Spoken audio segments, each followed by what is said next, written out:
Hello, Kame House 86. Welcome to the stream. Kicking off melee with Noided versus Deign. Falco Fox. Hello. Joined today by Harry. How's it going, Harry? Good. How are you? Pretty good. Can you hear me? Yeah, I can. Can you hear me? You're a little quiet. Let me see. How about now? Is that better? A little closer. A little closer. How about now? That's pretty good. All right. Wow, Noided. That's a name I haven't seen in a while.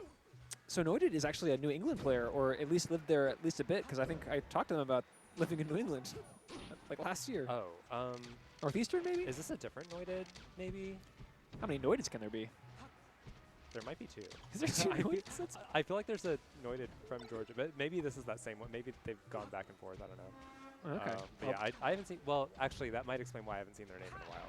Because maybe they've been in New England for a while. I don't They know. were here and then they were there. I could be now they're spreading back false here. information about the wrong You might be. Noided. You might be. All these Noideds running around. But Noided is a pretty solid Falco, and Deign is a pretty solid Fox. So this is kind of a cool winners round one. Yeah, I just played Deign, I think, in teams. He was pretty good. I think that was my first time playing him. Yeah, I think all Fox, right? Yeah. That's what I thought. It actually seems might- pretty even, you know, so far. They might have been teammates. And they were teammates. But yeah. Did you do battle with Noided and Deign? What? I think so. I think so. Oh, tragic. Well, they're kicking things off for our winners bracket here. Winner has the honor of fighting Bag in winners round 2, Okay. which is a great that's- opportunity to yeah. get down for need Yeah. or tech chase that's need. That's a tough round too. It is a tough round so- 2. Did you watch any of Don't Park? I did watch quite a bit of Park. Yeah, I was left with like kind of a wide range of emotions. Uh-huh. How did you feel about the tournament? I only watched top 8. I watched most of top 8, and I really enjoyed it, actually. Yeah. A lot of upsets. The more upsets, the better for me as a Yeah. viewer. I thoroughly enjoyed Nikki. Nikki's Ice Climbers. Yeah, my God, Um, what a run. Yeah, very entertaining player. And he's one of those players that like interacts with the player cam too. You know what Yeah. I mean, which I like that. Right. I think most people default to kind of being a little stoic. But Yeah, breaking the fourth wall. yeah, those tongues were crazy. Yeah, yeah. Oh man. Um, How do you feel about Moki's victory? Any feelings for Moki? I actually stopped watching in grand finals because Okay. it was Fox Ditto, and I was Yeah. like, I don't care.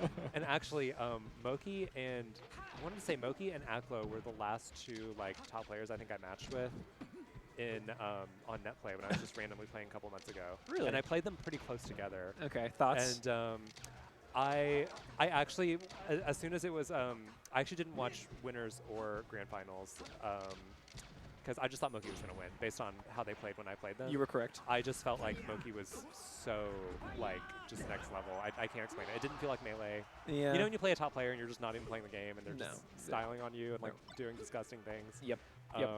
Yeah, I played Aklo. Playing Aklo still felt like Melee. I think a lot of that is play style. Yeah. But still, like, I just felt like, I don't know, the creativity, the options, I don't know. I just didn't see Aklo winning after playing both of them.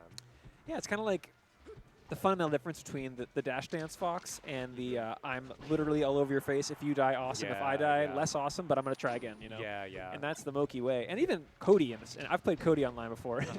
and I've never been deleted so fast in my life. Yeah, yeah. But it felt the same way where it was like, well, it doesn't matter what I do. right. Cody's covered it like 3 seconds ago. Right, they have all the answers. But I was happy for Moki. Moki is part of a cadre of Foxes in Melee that I feel very sad that they have never won anything. So I'm glad one of them got something. Yeah, he's never won a major, has he? No, yeah, no. Which is pretty crazy. No.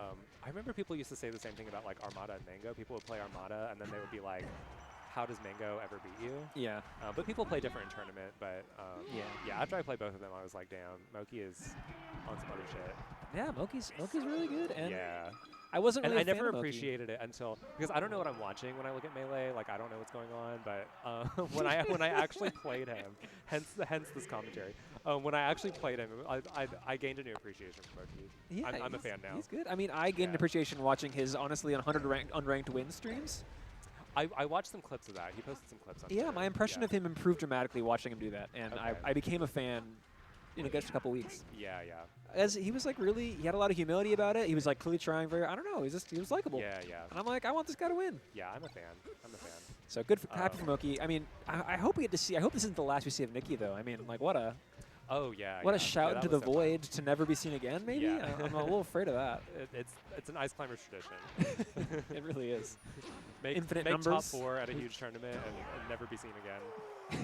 Infinite Yeah. Numbers. That name is familiar. I don't think I ever.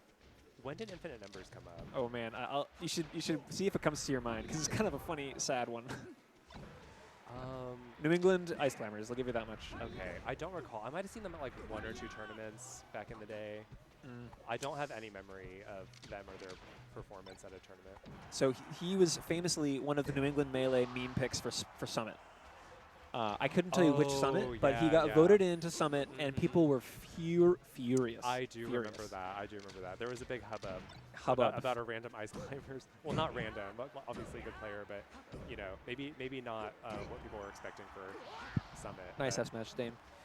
Yeah, but I think people were tragically Infinite Numbers. I think got so much hate that I don't think he ever played Ice Climbers, and maybe never played Melee. Oh like changed his tag, changed his main. Like maybe I don't know. Toxic fandoms. I did not realize we had such a toxic fandom in the Melee community. That's unfortunate. Yeah, well, I feel like we saw kind of like the shadows, like an alternative Melee universe last night. Zane and Cody, like 5th and 7th, like who are those guys? Oh, I know. And yeah, then that, like that you know, crazy. the Foxes reigned supreme, and there was a cool Ice Climbers, or not, depending on your. yeah. So I don't know. And a Link. I was thoroughly entertained by the Aqua Link set. Oh my god, me too. Yeah, are you a Link enjoyer? I might be now. I wasn't before at all, honestly. I hate playing the character, and I don't think I've ever even like watched a Link at a big tournament like that at that level. But yeah, like Link can do some sick things. Deign takes the FD game. Well played, Deign. Nice that work. Yoshi's game, those techs and Randall were just insane. Some of those recoveries where he'd air dodge, insane mode high, super mega fast fall elevator down, and then chain. I was like, very creative. That's cool. That's creative. I feel like Aklo's creativity comes out more in Link, maybe. I think so. I think Fox is too good, and Aklo just can do lame stuff with Fox and win. But Link isn't good enough for that to work, so he has to be creative. Yeah, when I played Aklo, he just felt like a very good New York style Fox. You know what I mean? Yeah, definitely. It didn't feel like, it didn't feel super creative or special. I mean, granted, it was like we played one game, but sure. No, I know what you mean. You can learn a lot from one game. Yeah.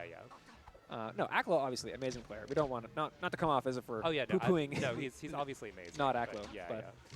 But yeah, I mean, I think there's a difference, and I think someone on commentary this weekend, I think it might have been Stewed, said there are ketamine foxes and cocaine foxes, which is a little bit on the nose, but I think I know what he means. Yeah, I could see that.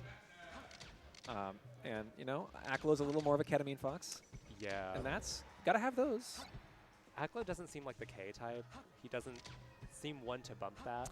No, but I think I think the metaphor is, you know. Yeah, no, I understand though.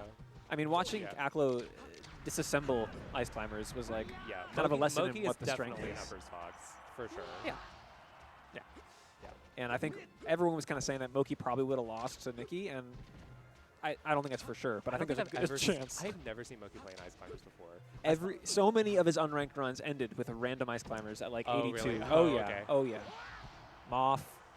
Oh, I think I saw the Moth Ice one, Climbers actually. number 83. You know. Yeah. It was tough. And while we're yapping, we got a pretty good set, competitive set between Noided and Deign here. They're gonna watch this back and be disappointed we're talking about Moki, but you know. Moki's cool. Honestly, too. I don't know if they want my commentary on this match. Of course they do. Well, unless you're an extreme hater, which you're not. So. I'm not a hater. I'm just I'm a know nothing. You're not okay. You're not giving yourself very much credit. Okay, as far as this matchup, I literally could not tell you what's going on. Okay, well, Spacing Bears. Yeah. Okay, let's try. Okay, shall we? Let's give it a shot. This is competitive. You play a this is little bit competitive. of Fox, right? Oh no, you know. You dabble in Fox. I dabble. Do you play Falco at all? Falco was my first main, like many young Melee players. Okay. And I remember when I learned how to wave land off the platform and then wave land on the ground right after. I thought I'd solved the game with Falco. Yeah. I had not. But I think we all have that experience a little bit.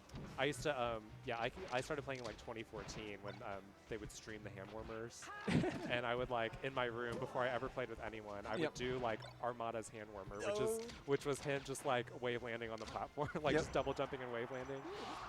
It's amazing how you can fool yourself into thinking like how sick you are. Oh yeah, and I thought I was so sick. That's And kind of I would do the bear wall like edge guard thing, thinking I was hungry box on like a level 3 CPU. yeah, man. Those early moments of like this, like I remember the first time I ever hit a Marth spike on a CPU. Oh yeah. I was like, oh my god. Your first Ken combo? Yeah. My first Ken combo? Yeah. Crazy stuff. Yeah. I remember my first down smash to dash attack. Every Peach player remembers it like it was yesterday. Down smash CPU no tech to dash attack. And how good it felt. It felt amazing. And Deign is feeling pretty good this game. They've kind of pulled ahead in the stock trade here. Noided's execution is looking a little bit frazzled. And I think Deign is kind of overall hitting stronger multi-hit punishes here. Some interesting shield pressure. It was like a nair and then wave dash away. I believe that's a down smash you want to do there, Noided, and it will cost them the game. It's too bad. Oh, it's a best of 5? Is it all night tonight, best of 5? Wow, okay. Yeah. The entrance circle. Oh, only 20. 20. Yes, you're right. Yeah, it was obvious. Oh, no, there's only 17 in bracket, though. Because the attendees, there's oh, that's more people attendees. playing Yeah. PM and stuff. You're right.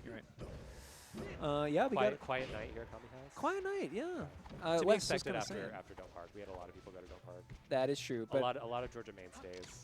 that's true. Yeah. That's true. But Wes was saying, and he Will's was is the right. glue that holds us all together. Maybe. Oh, sorry, what were you saying? No, I mean, Wes was observing earlier that back in the day, and not even that long ago, after a big major, the local would blow up. People would be inspired. They'd come out to play and get better and improve. And This major is pretty far away, though. yeah, It's in Seattle. That's a long flight. that's true. But Yeah. you never watch Genesis and be like, "Oh, I'm gonna be so good at Melee now. I'm gonna finally become my best self." Did people come here like right after Genesis last year? When there were Kame houses and Genesis at the same time? I mean, like, Or not was, people or who was were it more there. quiet like this? I don't really remember. But I don't know. It could be coincidence. Could not. Genesis is pretty far away too. So. Genesis is. Have you been to Genesis recently never or been. ever before? I almost never travel to tournaments, honestly. Okay. I'm a local enjoyer. Me too, for the most part. I've been to a couple. Genesis is the only major I've ever been to, and I've only been to 2 or 3. Yeah. Because I used to live in NorCal. I think the only super major I ever went to was Apex 2015. Oh, really? You were at that Yeah, one? I That's was, sick. yeah. What a one to go to. That was my first and only. Besides like tip-offs, like that's Tip-off. that's Oh, the yeah. only It's, one. I'm not counting tip-offs. Yeah. Although at this point we might need to because tip-offs are getting. Oh, yeah. They're real. They're getting pretty major. They're for extremely real. lack of a better word. extremely major. And this has kind of been a big comeback for Noided here. On the Yoshi's game, which is Noided's counter pick, no bans, best of 5. They've had a couple moments of brilliance in the punish, catching a lot of mistext from Deign with the dares and the Falco things. Wait, did Noided come to Yoshi's? Yes. Yeah, because Deign won last game. Then I think Noided might have won. Wait a minute. I think I might have input the score wrong. Unless Yoshi overwrote me. Okay, I got kind of mixed up. We're going to see what happens. Are you a part of any other fandoms besides Melee? I mean, I'm a bit of a normie outside of Melee. My one other like special interest is I'm a big like Pokemon trading card game retro competitive fan. Yeah, yeah. Like, I played when I was a kid, and I just have always been a fan of those formats. Okay, everyone thinks I'm lying when I tell this story, but the first 2 packs of Pokemon cards I ever opened when I was a kid were 2 Shadowless First Edition Charizards. You're kidding. Like, I'm not even kidding. My friend who was like 3 years older than me, I was like in kindergarten probably. Ooh, Deign wins. He convinced me to like give him one of the Charizards because it wasn't fair that I got 2 Charizards on my first 2 packs. Oh my god. And his dad bot me both those packs, so I was like, fine, whatever. Yeah, so yeah. I ended up giving one of them away.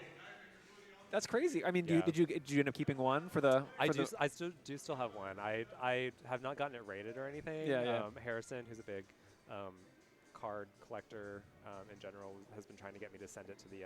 There's like the Raiders in California. You know what I'm talking about? Well, PSA or a different one? I don't know which ones, but CGC. There's yeah, a couple. Yeah, he's been trying to get me to like put it in the little glass box and send it to wherever. Well, if you ever Which I intend to guess sell there. it, I mean, maybe. Yeah, but if yeah. you don't, like, who cares? Yeah, Like, that was like at the peak. That was when that one Charizard sold for like $1 million. Yeah, the whatever. Logan Paul moment. Yeah. Yeah. Was that Logan Paul? Who bought it? Yeah, Logan Paul famously bought a first edition base set Charizard, Shadowless. Uh-huh. I think for a couple hundred. I don't think it was okay. $1 million. Okay. But it was like 500K. Yeah, I don't think he bought the $1 million one. But yeah, someone bought one for like close to $1 million, or it was like $500,000 or something. It was a crazy amount of money. There was a Pokemon Illustrator Yeah. sale, that PSA 9 Pokemon Illustrator. For those who know. That might have should been. be saying I have one on stream. Oh my god. Yeah, Harry, don't reveal your your address, or else things get dicey for you pretty quick. Well, that's cool. That's something to keep tucked away for your retirement. Yeah, absolutely. Or to have on your tombstone. Yeah, I think the trading card market has gone down a little bit, but you know they always come back. They always come back. They have, and someday all the people who were children with Pokemon cards and are now bored adults with money to spend are still buying Pokemon cards even 4 years after COVID. Yeah. Totally. And I say that as someone who runs a online Pokemon card store. Wait, do you? I do. Oh my gosh. So don't worry, people are still buying. You'll have your moment if you ever want to. I think we got another match coming up. I don't know. I really hope I didn't do this to the UI. I'm sorry, everybody, if that was me. I got some crazy stuff in the chat going on. I think you can click on the scenes on the bottom left. I did. Yeah. Gameplay. Oh, are they playing? Yeah. Oh, thank you. Yes, thank you. Oh man, we got Cornell That was Steven. a wild guess. I've never clicked on anything. That was an incredible read. All right, this is on me. Okay, Steven versus Cornell. All right, Harry. Keep the people happy while I try to figure this out. Oh my God, it just worked. All right, I got clapped by Cornell tonight in P+. Oh, you did. So Who do you main in P+? I don't know, mostly Ganon, but I play Marth, and I play Marth against Cornell usually because Cornell's so good against Ganondorf. Okay, who does Cornell main? Captain Falcon. Oh, okay. Cornell's so funny. He plays so many characters in Melee, but exclusively plays Falcon in P+. That is funny. And I believe Steven has been winning recently in their head-to-head of really? late. I mean, Steven is like so good now, and yeah, Steven has improved a lot. I feel like I played him like a really long time ago, like back when before pre-COVID retirement. I mean that was pre-COVID. I don't think Steven even like thought about the game then. Maybe he didn't play back then. I might be thinking of someone else, but yeah. Anyway. I mean, Steven was an O2er like not that long ago. Okay, yeah. And now he is. He seems like a promising up-and-comer. Oh, super. I mean, yeah. I don't know what other games he plays, but he clearly knows his way around a fighting game. Yeah. Maybe Miz is first. I don't know. Also, just a local legend, Steven. Absolutely. Couldn't have Kame House without Roshi and Steven.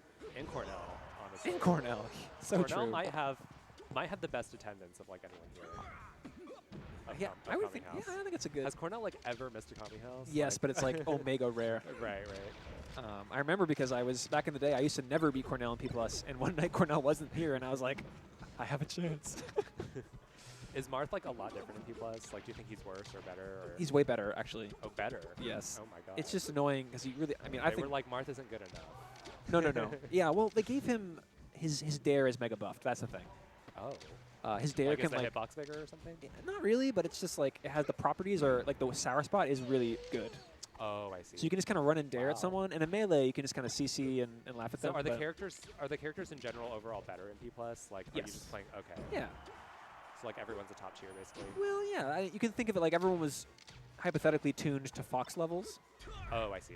But the Melee characters and the Brawl characters have different methodologies behind them. Okay. So I don't. It's a silly. Oh yeah, because there's Brawl characters too. And the Brawl characters are crazy. Okay, a 3-stock from Steven. That's strong showing from Steven. Yeah, Steven is pretty convincing. And Cornell's playing well tonight. I will tell myself, given that I got destroyed by him. So. Yeah, Steven kind of giving PR level play here. Yeah, see, and once again, I have no idea what's happening on the screen, but I'm just judging based off the results. Oh, look at that! Look at that late dare on shield. Like Steven is clean. That's solid shield pressure. I think.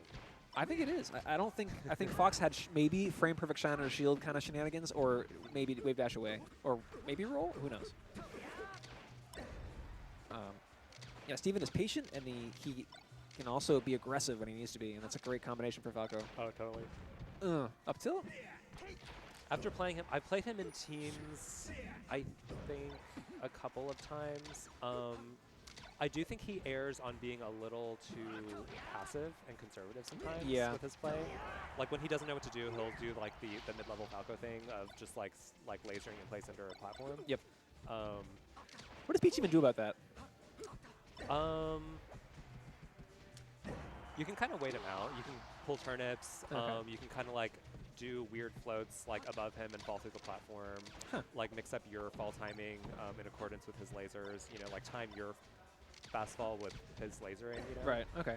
You don't just get up tilt in the face though. Like I feel like that's what Falco's waiting for. It is pretty hard. I do feel like people who do that though tend to do that because they're like not super confident in their punish game. Yeah. So like even if you get hit, like against someone who's doing that, I'm usually not that afraid of getting hit. Sure.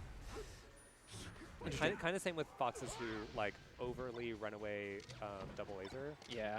Usually that means their punish game isn't that great, and so it kind of balances out. You can kind of just like go in because you're not super afraid of their punish game.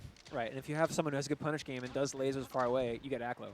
Exactly. Exactly. Aklo is like the ideal. What do they call it? The platonic ideal. Platonic of ideal. A fox. Exactly. Yeah. Of a New York fox. Yeah. Moki might be the platonic idea of a SoCal fox, perhaps. I don't know. There's been such a culture shift in Melee. Is I feel like the old regional. Is Like, that sacrilege to say? I don't know. It might be. I'm not bothered. He's very much not from SoCal.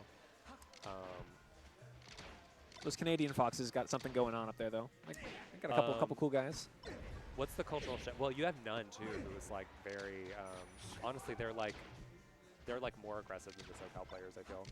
Yeah, I mean the SoCal players are all. I feel like the vibe nowadays is that SoCal is more like New York, where there's a bunch of like campy, precise foxes who just like want nothing more but to run away and then murder you. Do you remember Connor the Kid? Yeah.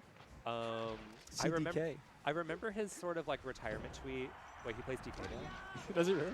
Oh, CDK, sorry. I thought you were saying he played DK. No. CDK, yep, yeah. CDK. I remember when he kind of quit entering brackets, he tweeted something to the effect of like, people just play really lame and campy now and the game's not fun anymore. Yeah, it's not the first person to say that. So yeah, and you know, he's from SoCal, so he probably witnessed the shift in real time. Well, I think there was a very true thing, and it's kind of, you can kind of see it in the way Falco's, default to lasering onto the platform, or foxes who double laser on stadium. Like, that is going to get you farther than running in and nairing over and over, right? Like, if you're not that good and confident, like, nairing in is a sure way to lose, and lasering far away gives you a chance of winning. Yeah. And, I came up in New York with this game, so I'm really used to people camping, honestly. You play Peach, so I'm sure you've been... Yeah, and everyone camps Peach. Which is also why I don't play singles. You're just not here for it. But you do go online and bad dabble. Oh my god! I do if there's like no doubles matches. You know, it can sometimes be hard to find a doubles match. It can be tough, yeah. So I'll just like play a couple singles and then like rejoin the doubles queue. Yep. Keep the hands warm, yeah, etc. That's, I feel like sometimes I need to remind myself why I don't enter singles. And yeah, playing high-level netplay players will do that to you. It is emotionally and physically debilitating to play good netplay players sometimes. Yeah. Do you believe there's fundamentally a difference between netplay and not netplay? I will say if I play netplay a lot and don't play CRT at all, my timings do get messed up a lot. Like if I skip a couple Kame houses and I'm only playing netplay doubles, like I feel like I can't do anything. Like up throw dash attack becomes like really, really difficult. Up throw dash attack. Okay. With Peach, because you'll like dash too early on CRT if you're used to you're used to that like the 2-frame lag or whatever. Yep. Oh my God, C-money. Latency, whatever they call it. I don't know what any of these things mean, honestly. Wait, latency? What is that? Is there something called latency, which is like kind of like a lag on monitors or something? Is that a thing? Yes, you're describing. Is that what that means? Yeah, okay. exactly. I literally just like use these words as context clues.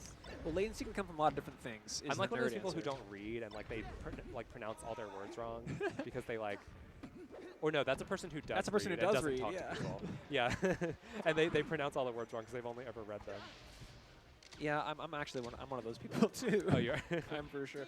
Yeah, just today I was saying, like, collaboration. How do you say, what's short for collaboration? Collab. Collab? Okay, so I consistently say collab. I've heard people say that. Okay, so maybe I'm not crazy, but I was like, the abbreviation of like collab and collab aren't real words anyway, So right, you can get away with that one. Okay. I was getting some crap today, and I was like, I feel like collab. I'm not the first person to ever say it, but also I was like, maybe I'm just wrong. I still can't tell if it's like I can never remember if it's gaff or jaff. I think it's gaff, right? Like G-A-F-F-E? I think it's gaff. It's Yeah. gaff, right? Okay. I'm a gaffer. I've definitely said Jaff and been corrected like so many times. Who cares enough to correct you when you mispronounce gaff? That's like a gaff in and of itself.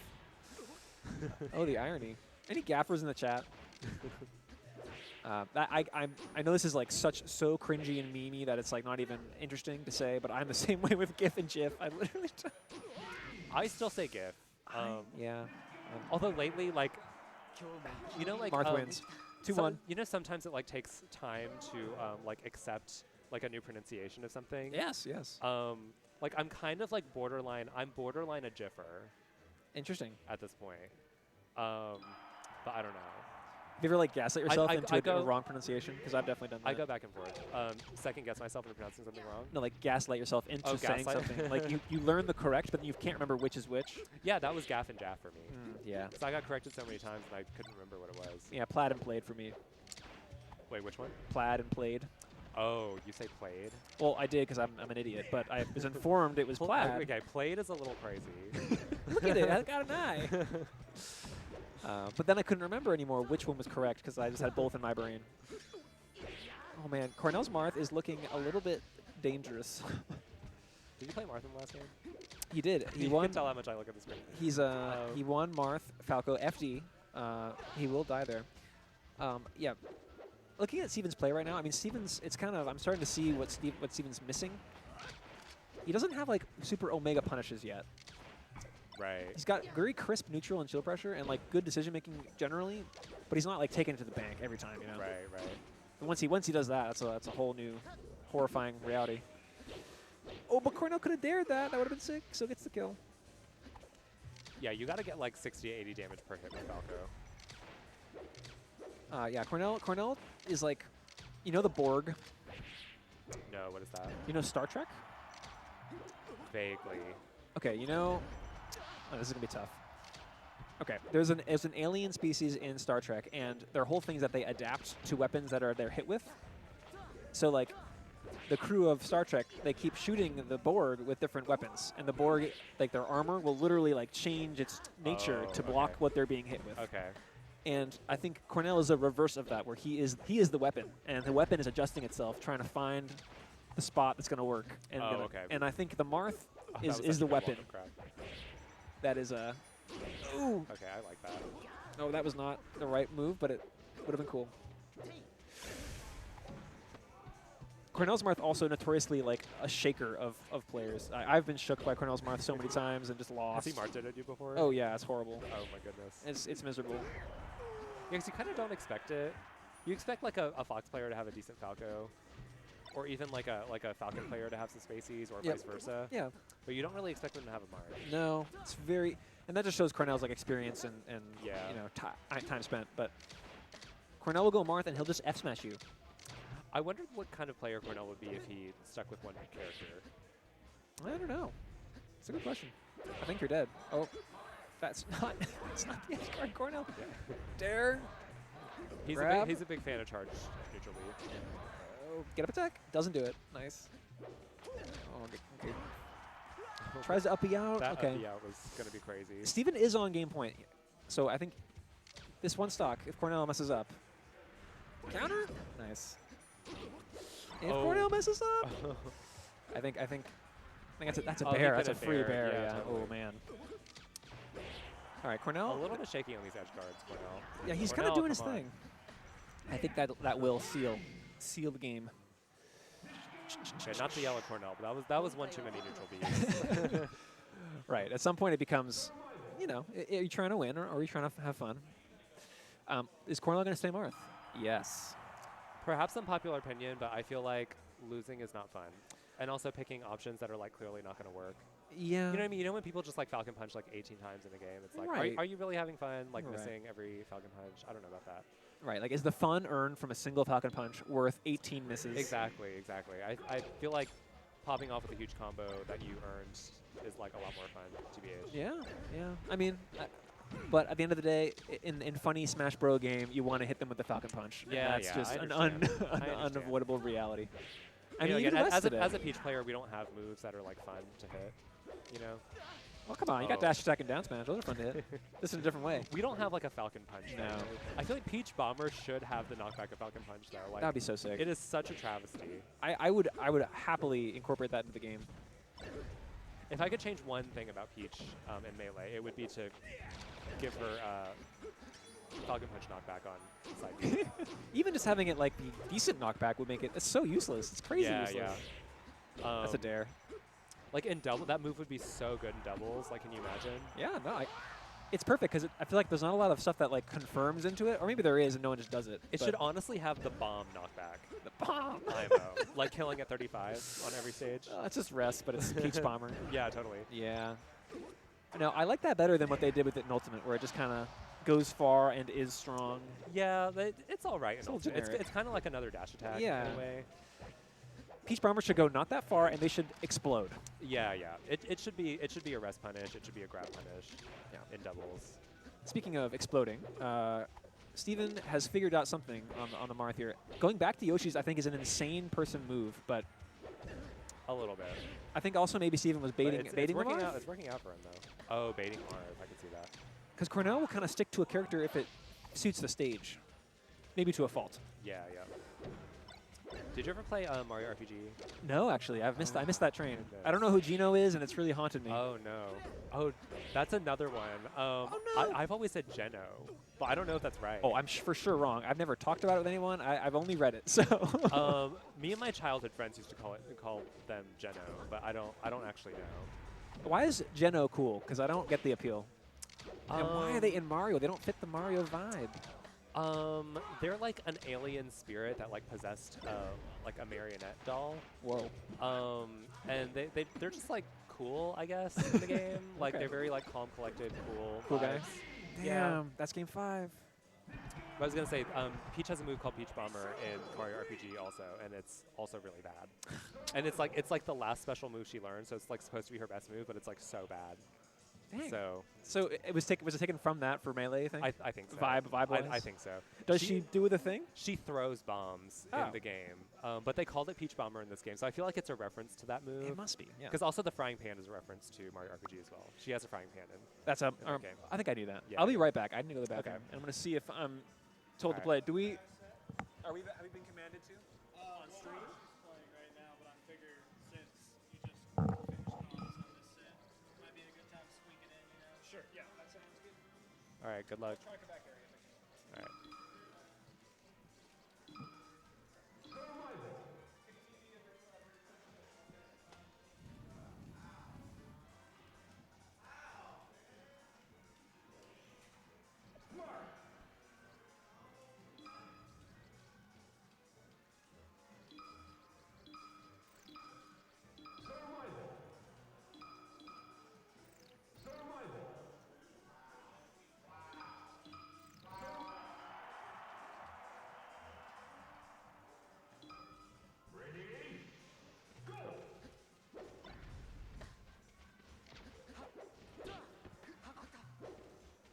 We got another Marth Spacey matchup.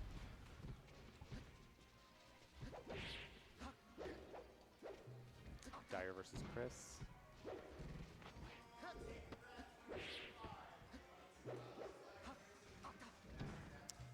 A little out of space on that up air.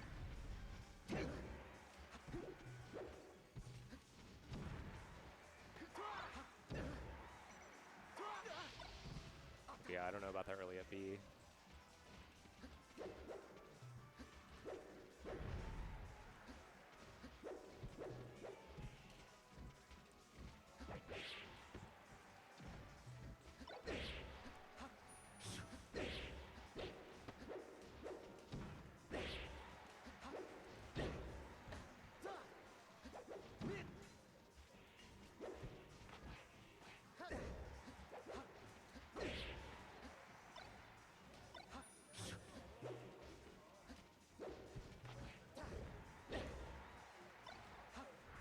Interesting F tilt. I wonder why he didn't just F smash.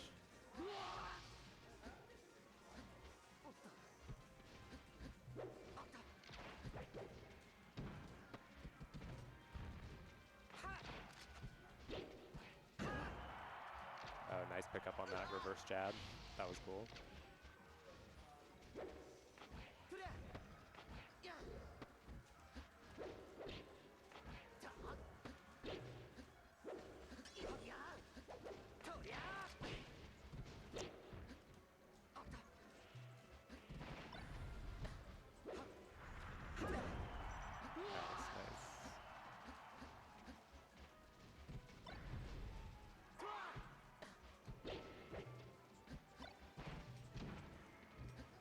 Nice movement from Dire right now.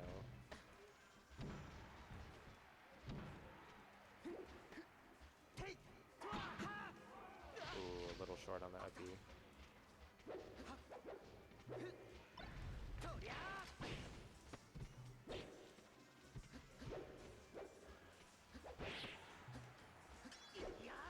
Oh, I like that.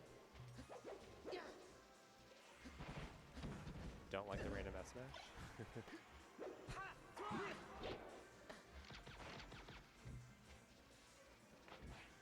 Ooh, raw grab. Ooh, yeah, should have waited for the tech there.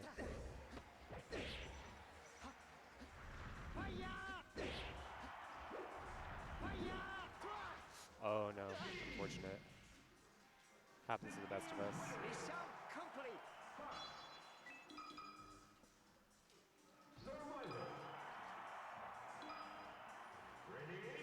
Sorry, y'all, I'm not the best solo commentator. Don't come for me.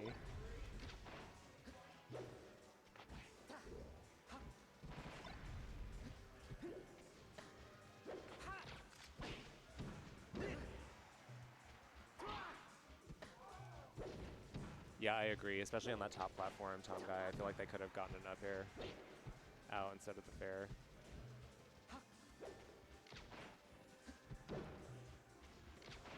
Thank you, Tom Guy. I appreciate that.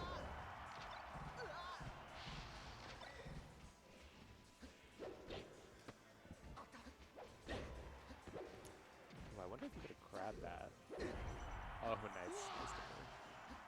Up throw tipper is so satisfying. Ooh, down tilt. Ooh, another early up B. Yeah, Dire needs to be watching the Fox there before they up B.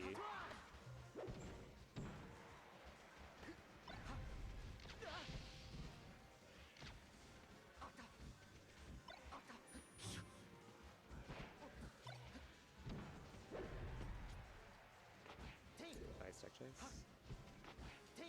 Oh, good avoidance. Ooh, just a hair late on that.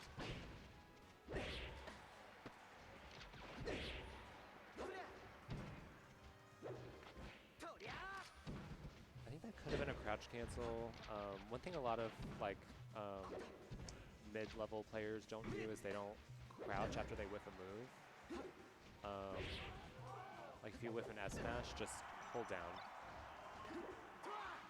Get a grab off it.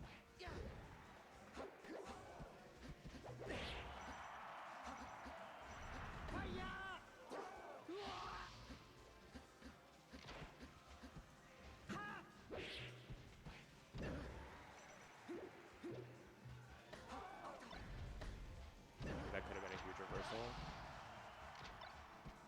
Maybe not huge, but could have done something.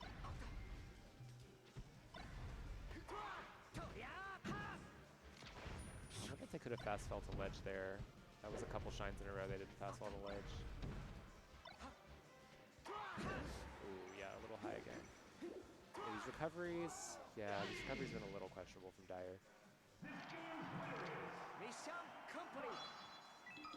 I think if Dire improved their survivability, these games could be a lot closer.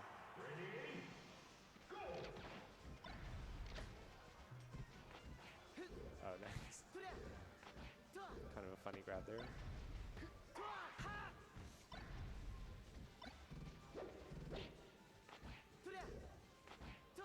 Love that up tilt.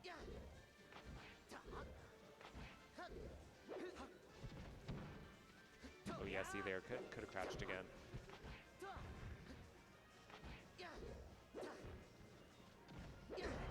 Oh, I love that. That's great.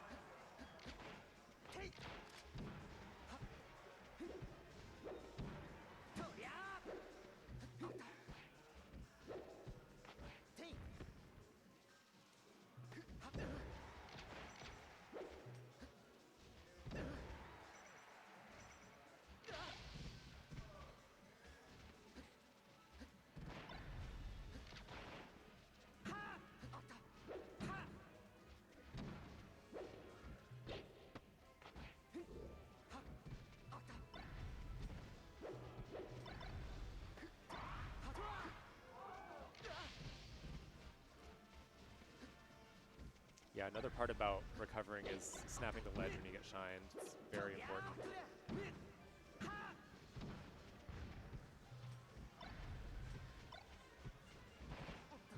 If you do it quick enough, you can usually get a punish off it because they're at the ledge and you're invincible on the ledge.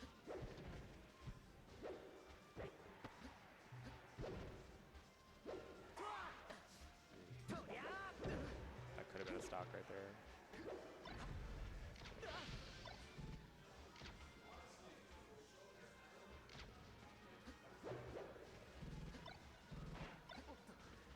Yeah, I agree, Tom Guy. I feel like Dire could be delaying their up B a lot more, doing a lot more mix-ups. Could react to that.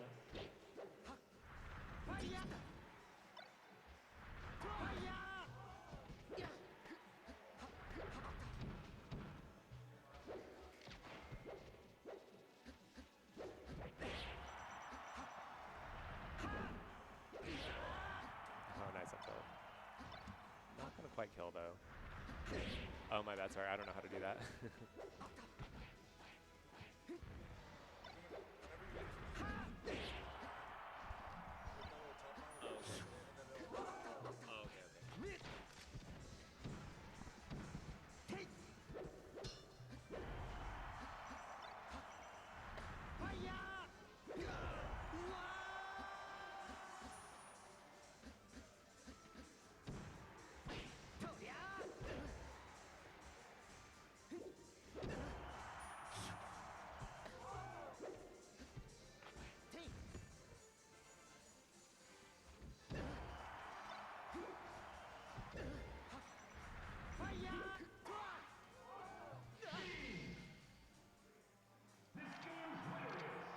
I feel like that fast dash dance while Fox is on the ground, I feel like it's a little bit easier to do some longer dash dances to react to the rolls.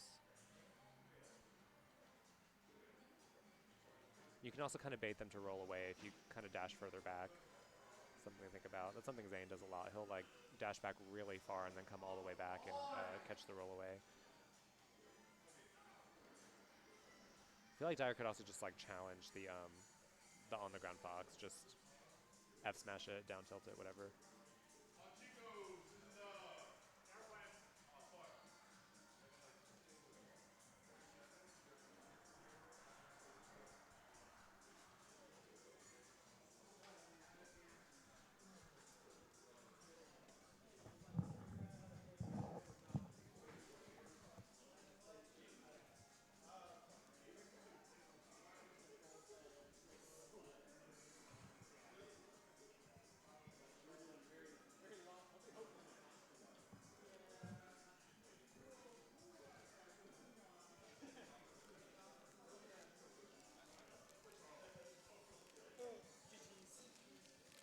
Are you hopping back on? I think so. All right. Can't promise to get them on.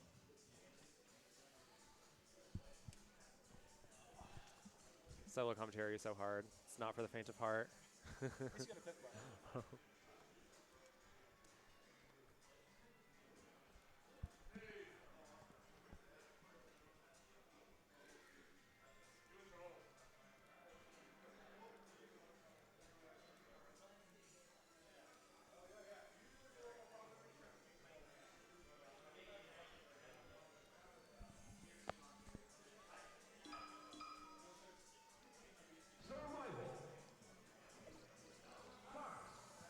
What do we got? What's up? What did I miss? You just missed Dire and Chris. We got Tom Guy talking about Marth in the chat. Oh, man. Tom Guy giving some pointers. Red up being too early. Yeah. Careful. Roshi's going to ban you. Roshi, your Marth is kind of nasty. I mean, it was nastier than I thought it was going to be. So, that's something.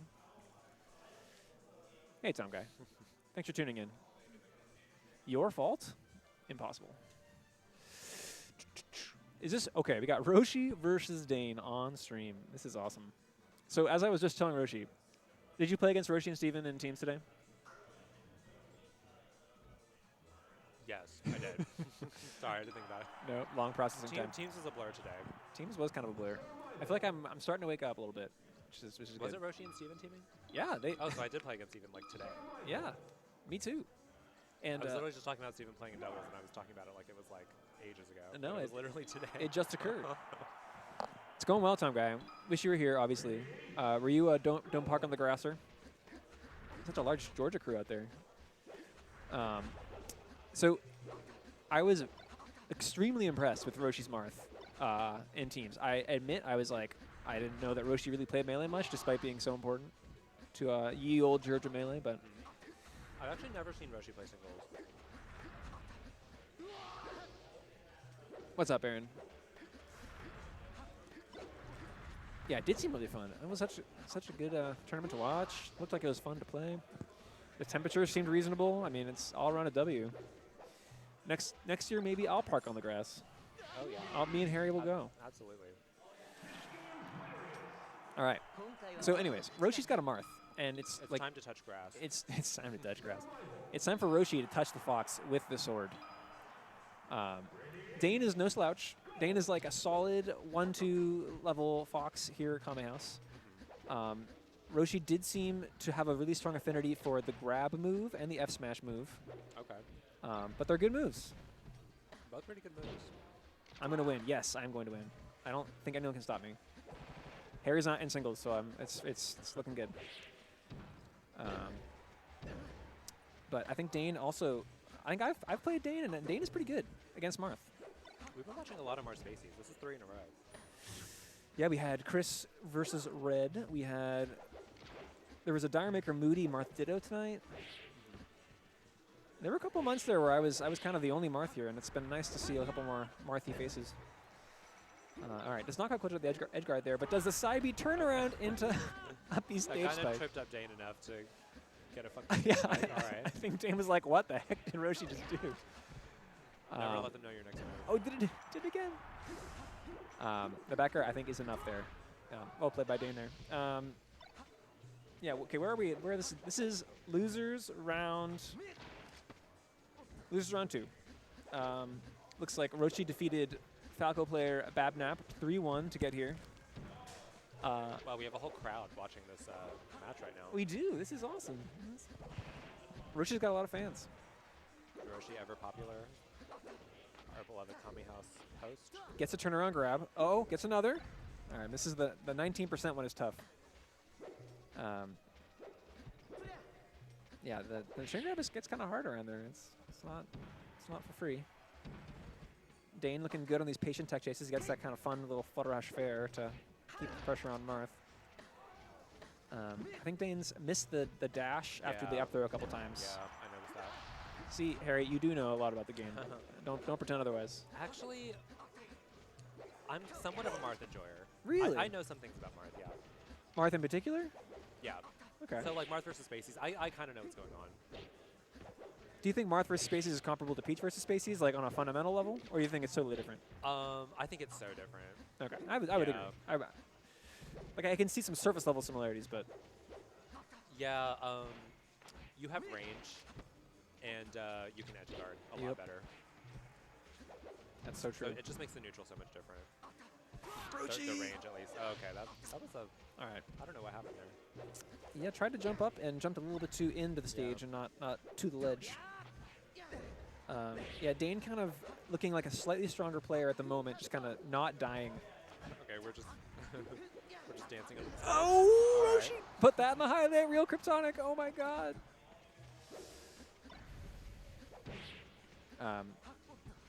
Let's go, Roshi. Nimbus Roshi, entering their own tournament. That's a shine. I think you can up tilt that too, but that's a kind of a fun shine. Rarely enters his own tournament, so Yeah, pretty much only when Kame House is Lil does Roshi enter. That'll be the game. Well played by Deign. Kind of weathered the storm.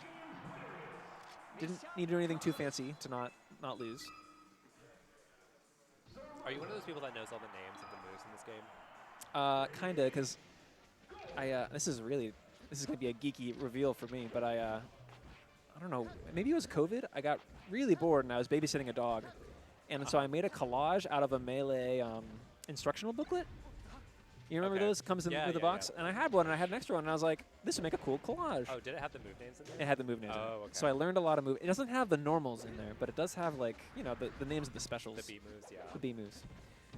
So I learned all the B moves. I love the move names. It's kind of like paint names to me. You know, like when you go to like Home Depot and you see all the paint names. Paint They're names. so creative. Yes, absolutely. I love them. I love naming things. I wish like naming things was a career. Naming things is so important. It is for someone. The few, the elite, the namers of things. The namers of things. Yeah, Noggin Floggin is a great name. People still talk about it. Noggin Floggin, oh my god. Marth's F Smash is called like Dragon Killer. Oh wow. Like it's so intense. Dramatic. Tom Guy, I am waiting for someone to host an art gallery themed Melee tournament, and I will bring my collage. My collage is We need to have a show and tell Kame House Week. yeah, or like a talent show would be so Yeah, sick. yeah. I feel like we should do a Kame House White Elephant. Would that be kind of sick? That would with be like, fun. Yeah, With like 30 people. That might take forever, but it might. Nice backer from Deign, but I don't think it's going to be enough to close. Yeah. It's a nice little, people in, oh no, Deign, what are you doing? Deign making a small error. Yeah, I think everyone in the Melee community has a lot of other talents, and I think it's really fun to see what they are. And, not ideally not gaming related, I would say, but gaming talents are cool too. All right, gets the weak up air into a tech chase, but drops it. Swings for the fences, does not quite pull it off. do you have any other special talents besides making collages? Special talents. When I was growing up, I really wanted to be a cartoonist. Oh, okay. So I spent a lot of time making comics and reading comics and that kind of thing. It didn't super pan out, but I still love do you like still draw? I still draw for fun. I'm not I wish I could draw. drawing is really It's a one of the things I really regret never learning how to do it. well. That's the nice thing about collages is you can make something creative without having to some Yeah, technical true, skill, true, and true. you can kind of express yourself. That's how I feel about interior design, which is what I do, because I don't have to draw, but I can still kind of make things happen. Is that your job? It's one of them. Cool. Yeah. Did you read Farside? Of course, Tom Guy. I love Farside's classic. Even my dad likes Farside. And no other comic. Wait, so tell me more about the interior design, Harry. That's interesting. This kind of like started during COVID.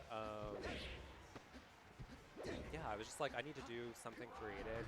I think I hit 30 during COVID, and Yeah. I had a quarter-life crisis, maybe a little more than a quarter-life, but Yeah, 1/3, yeah. let's say. Yeah, and I was like, I just need to do me, and yeah. So do you have I've been gigs? doing it ever since. Do you have gigs? Like, do you do it for like what's your in what capacity? I've had like 2.5 clients. Wow, Yeah. that's really cool. Harry. Actually, one of them, my first job was like insane, and I felt like it was like a sign. I feel it was actually like Usher sold his house to someone Wait, who okay. asked me to do their house. Wow. And yeah, so I just did Usher's former house. Oh my God. Yeah, you can Google it. It's online. The article. That's it was so it was cool. published too. So yeah, y'all can look it up. Wow, Harry, that's amazing. So what's your other job, if that's one of your jobs? I do like real estate. It's like family business thing, like realtor, and I do property management. Okay. The boring stuff. That's not boring. I mean, that's not that different from interior. Well, Yeah, it's different, but it was a good segue, an easy segue, I guess. that's cool. Does your ideal future include more interior design? Does it include more real estate? Where are you? No, I'm kind of like 50-50 on design lately. It's a lot of work. It's a little bit thankless. Yeah. It doesn't pay as much as one might think, especially if you're kind of just starting out. Yeah. You don't have a name for yourself. So we'll see. We'll see where it takes me. I'm not rolling anything out. Okay. How about you? What do you do?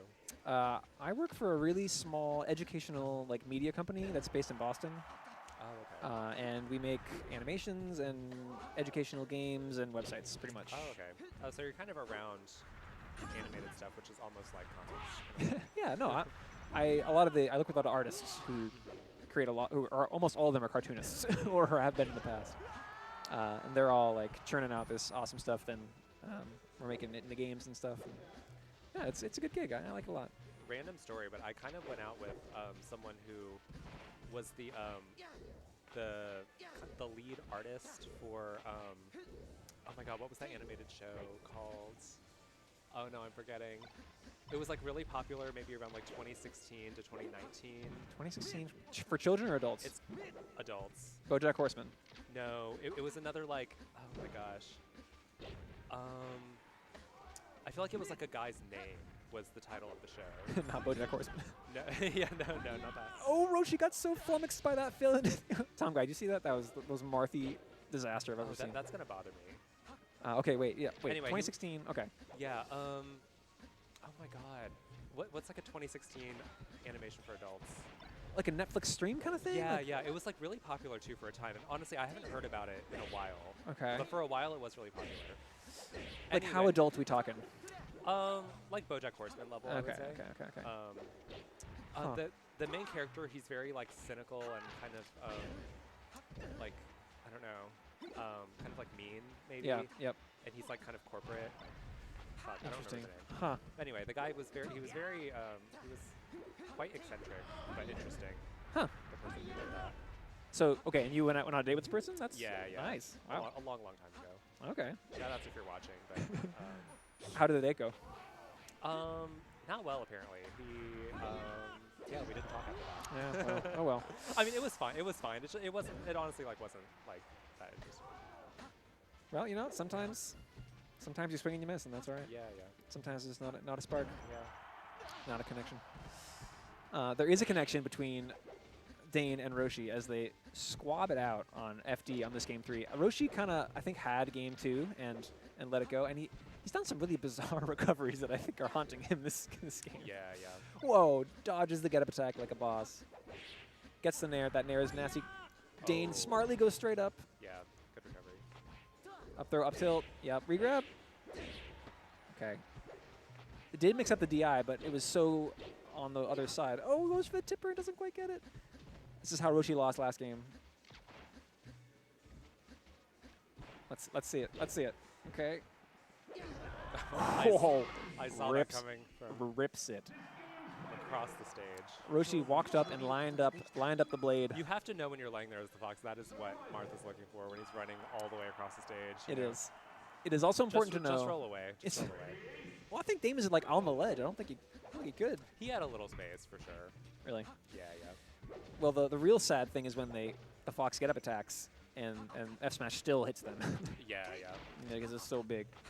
Sorry, Dragon Killer. Forgive me. Does it just outright beat get up attack? Depends on the timing. I don't know if I've ever been hit by F smash while get up attack. Normally, You know, I almost never get up attack. really. I don't know if it's just bad for Peach or if I just don't do it. Huh. Interesting. I almost never choose get up attack. So if you're ever tech chasing me, just know that I'm not going to get up attack. Oh, that's helpful. Tech chasing in teams all the time. Oh, tragedy for Dame. I think it's because the promise of wake up down smash is just too sweet. Right, get to the You know down what I smash mean? as quick as possible. Yeah, exactly. Yeah, that's fair. Probably down smash is better than get up attack. Okay, I will say I get up attack a lot when I play Marth. Well, it's His huge. get up attack is so good. Oh my god. Oh, Roshi was so greedy with that forward air. Okay, this is awesome. This is what we're here for. This kind of duel. Yeah, Roshi's tech still getting a little bit away from him in key moments. But some really like creative, aggressive ideas. Love that tomahawk jab in the corner. Are you kidding? Yeah. Into counter. Oh. Oh, rose the boat the wrong direction. I love the sound of someone gently raging in the background at Kame House. It's just sets the mood. Tries to rip the F smash, but gets bared. Okay, you gotta grab back. Grab that. Oh. A little antsy with that F smash. Yeah. Okay, let's see. When I lived in NorCal, there was a local Mewtwo player. And I don't know how common knowledge, like common melee niche knowledge this is, but Mewtwo's get-up attack is like one of the only weird ones in the game that has different frame data than everyone else's. Oh, interesting. So the timing is totally different. And I was hit by Mewtwo get-up attack probably hundreds of times. It's a little faster, right? I don't Is know. it? I honestly couldn't even tell you what the difference is, but it's like either longer or slower or faster or maybe all three. And it lasts forever. And I feel like he gets up pretty fast. And yeah, he spins around. he spins. Yeah, Yeah, a you lot. can picture it. Yeah, it's not a move that comes up all that often in Melee all the time, but Get up attacks are different if you're over 100, right? no. What determines, is it the direction you're facing? I think it's if you're on your tummy or on your back. Oh, okay. It's one of those things. Yeah, 'cause Marth has the one where he like stabs both sides, and then he has the other one where he kind of like Yep. swings the sword. Yep. Yeah. And they are different. I think the sides are different, but I think the frame data is pretty much the same. Okay. Like how long it's out, the invincibility, whatever. Yeah, yeah. Oh, boom! No tipper, but I think it's just. Okay, well done by Deign. Goes for the jugular with that one, but Roshi dropping a kind of pretty easy up throw conversion there. All right, they're swinging. Oh man! Oh, that's gonna do it. GG's. Well played, Deign.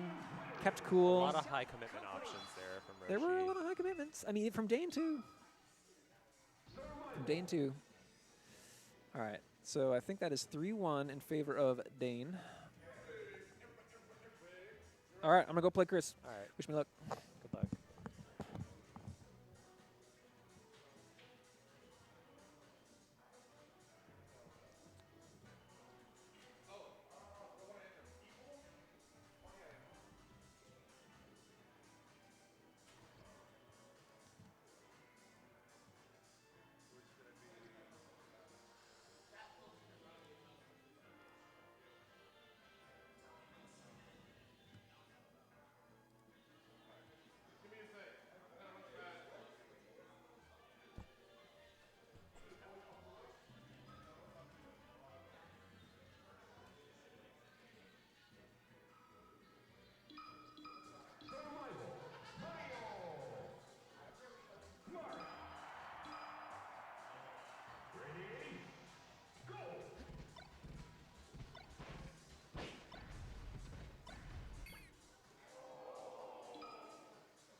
All right, we got yet another Marth spacey matchup. I've never seen these two play. I'm not sure how their sets have gone recently. Oh, love that fall through. Nice, nice.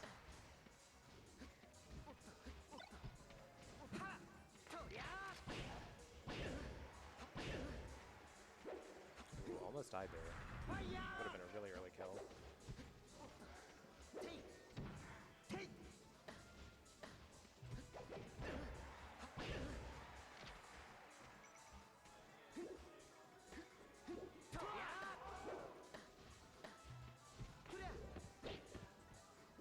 That was a slick grab. Oh, nice following that gun.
he was trying to tech chase that corner there, and the up air was just a little short, or if he could have just reacted with fair.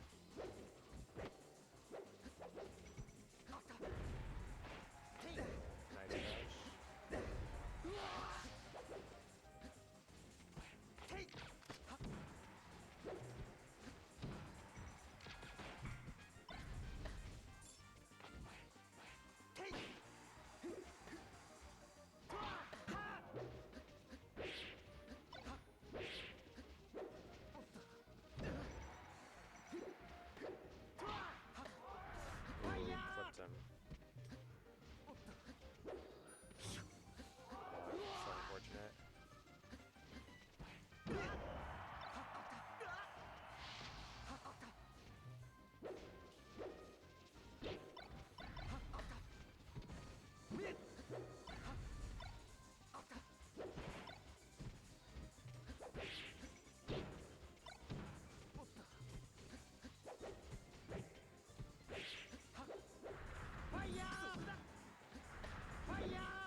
so hard.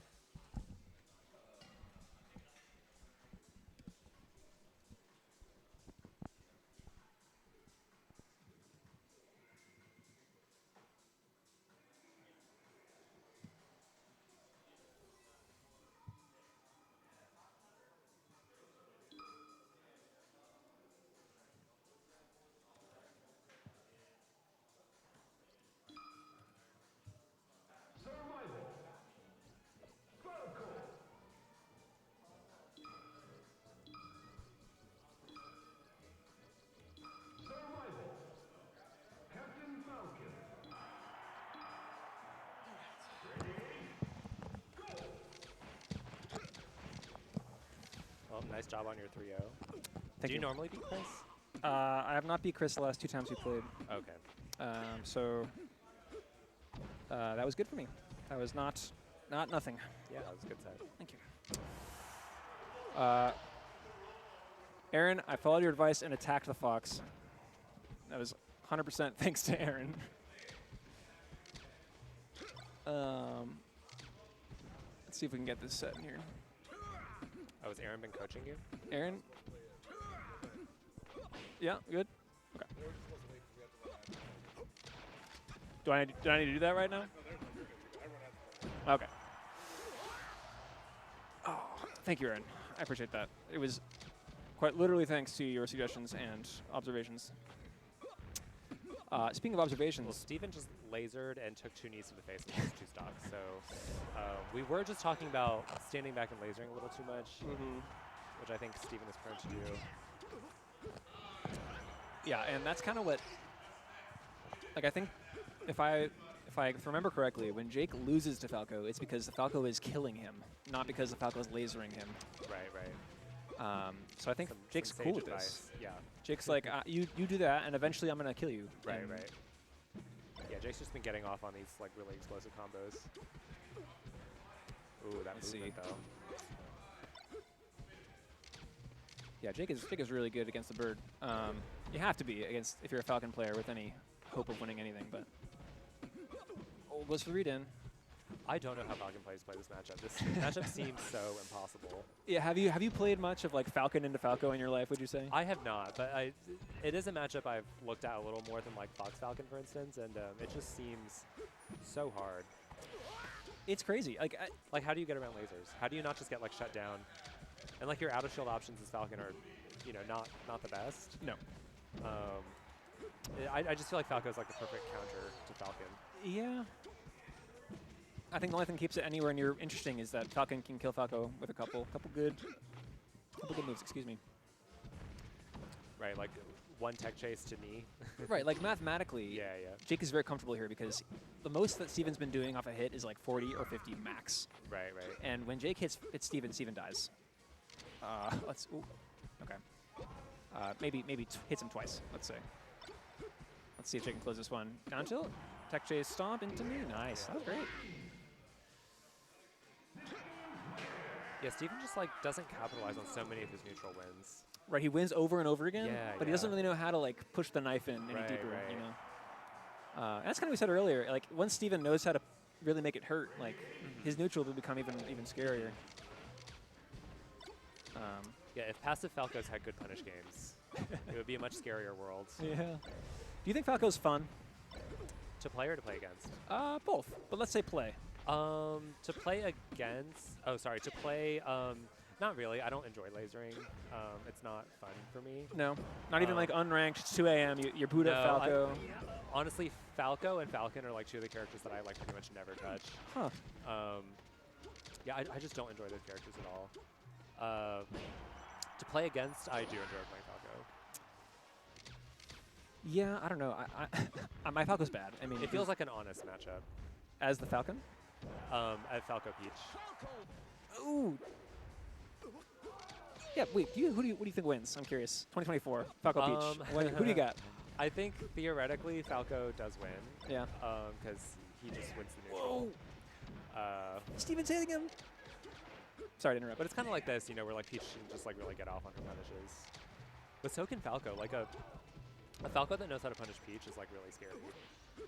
Yeah, it's like it's intricate, but it's like yeah, it's devastating. Like when I play really high level Falcos, it's like they get like 100 damage on every combo. Like it's great. Like literally every time. Every time I get shined, it's like that. And if you can play like that, like it, I feel like people who think Peach wins or that it's like, you know, like I just feel like they haven't seen a Falco that can combo Peach. Yeah, I mean, it can look really like, what does Peach do? I mean, because it's one of those moments when Falco's speed in the air becomes like so overwhelming. Yeah, yeah.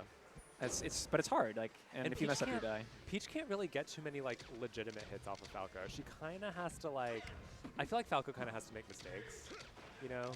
Yeah, but I mean, as you were saying earlier about like a Falco lasering in place, like there are things you can do, and I think those things initiate a situation that Peach has an advantage in. Often, right? Well, a good Falco's not just gonna laser in place. No, you know, they're gonna mix things up. They're gonna have a lot of answers. Oh, this game looks so good for Phteven, but it could be over. Yeah, Phteven got kind of a bit of a freebie, and then also had a couple big combos. Oh yeah, this game is really close. This game is really close. I wasn't even watching. Like if this goes Jake's way, I think the set is pretty much over. Does not get the grab, but I think that is the game. It's the a little choky off these up tilts. That's like the second like end of game up tilt that he just didn't capitalize on at all.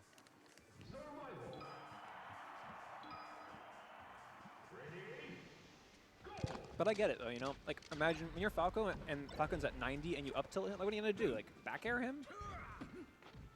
That does nothing. Wait, when you're Falco? You're Falco. You've up tilted Falcon. Falcon's at 90. Oh, okay. Like you get a combo, but what does the combo do? You know. Well, ideally send him off stage. But it's not gonna at 90. That's kind of what just happened. I don't know what Falcos do and how they do it, but somehow the really good ones get a lot of damage. Hey, you don't need to tell me twice. You know, I've been. You know what I'm talking about. I know exactly. Every Melee player knows what you're talking about. Like, it doesn't seem like it should work, and yet there you are. I don't understand their combo trees or what they're doing, because like every combo is like different, but somehow they're still doing like the same amount of damage every time. Yeah. I don't know. They read every tech on every platform perfectly. Oh, you have to be amazing at tech tracing. That is a thing. Like when I'm getting down here like 18 times, and I'm like teching every single one. And like I'm like, okay, all right, guess you just got it like that. Yeah. Like, that's sick. And Phteven up again this game on the FD. Jake a known FD liker, though, like in some matchups. Interesting. Like, he takes Sheik here, and I'm like... Oh, okay. I find that to be odd. Like, a couple of the recent Austin sets, have you seen any of those where, like, I saw a couple, Game 5, FD? Yeah, I didn't really notice, but I guess Bag was counterpicking FD. Oh, man, another gimme. Unfortunate. Yeah, Jake trying to, like, aggressively end stocks, which I think is probably correct, but Phteven is just getting away with it. Something really impressive about top players is that they almost never get killed by Falco side B. It's pretty crazy to be so on that much that you like pretty much never die from that. Yeah, it's interesting. It's like, do you remember that famous Scar quote about like Fox getting burned by Fox up B? What is it? He basically said the same thing you just said. He's like, it's what makes a top player is they never get burned by Fox's yeah, up B. I get burned all the time. Right, everyone. And I tried to do that like Armada Nair into the vulnerable frames of Fox's up B. It's so hard. And you trade with it? Which Nair? No, because you know at the end of Fox's up B, it's vulnerable. Yes. Yeah, and you can time it so that you're nairing in those frames. Oh. So you just float right into him and nair. But you have to be so confident in your timing and your float that like you nair while it's vulnerable. But can't you just nair a regular? Why do you need to time? Isn't nair big enough that you can just? If you're like under the up B and you're having to like jump up to it, and like float into it like that, and it's like if it's a little bit above you, it's really hard because Peach's nair is like diagonal down. Okay. You know? Right. I see what you're saying. So some spacing, some directions. Yeah. You kind of have to not trade. Got it. Yeah. Or else it's just gonna beat your nair. Speaking of trading, Phteven trading well into Jake right now with these punishes. Like I think making me look kind of dumb here. Baits out the air dodge, gets the back air. That will be the stock. It looks like we might be going to Game 5, which is kind of surprising. I mean, Jake makes people evaporate, right? But yes. Yeah. Good lead for Phteven. Better than losing. Let's see what Jake can do here. Gets 70, but doesn't quite close it. Falco and Falcon kind of tech chase the same way. They just dare across the stage, short hop dare across the stage. Yeah, you know, there are some similarities. Spot dodge into you're dead.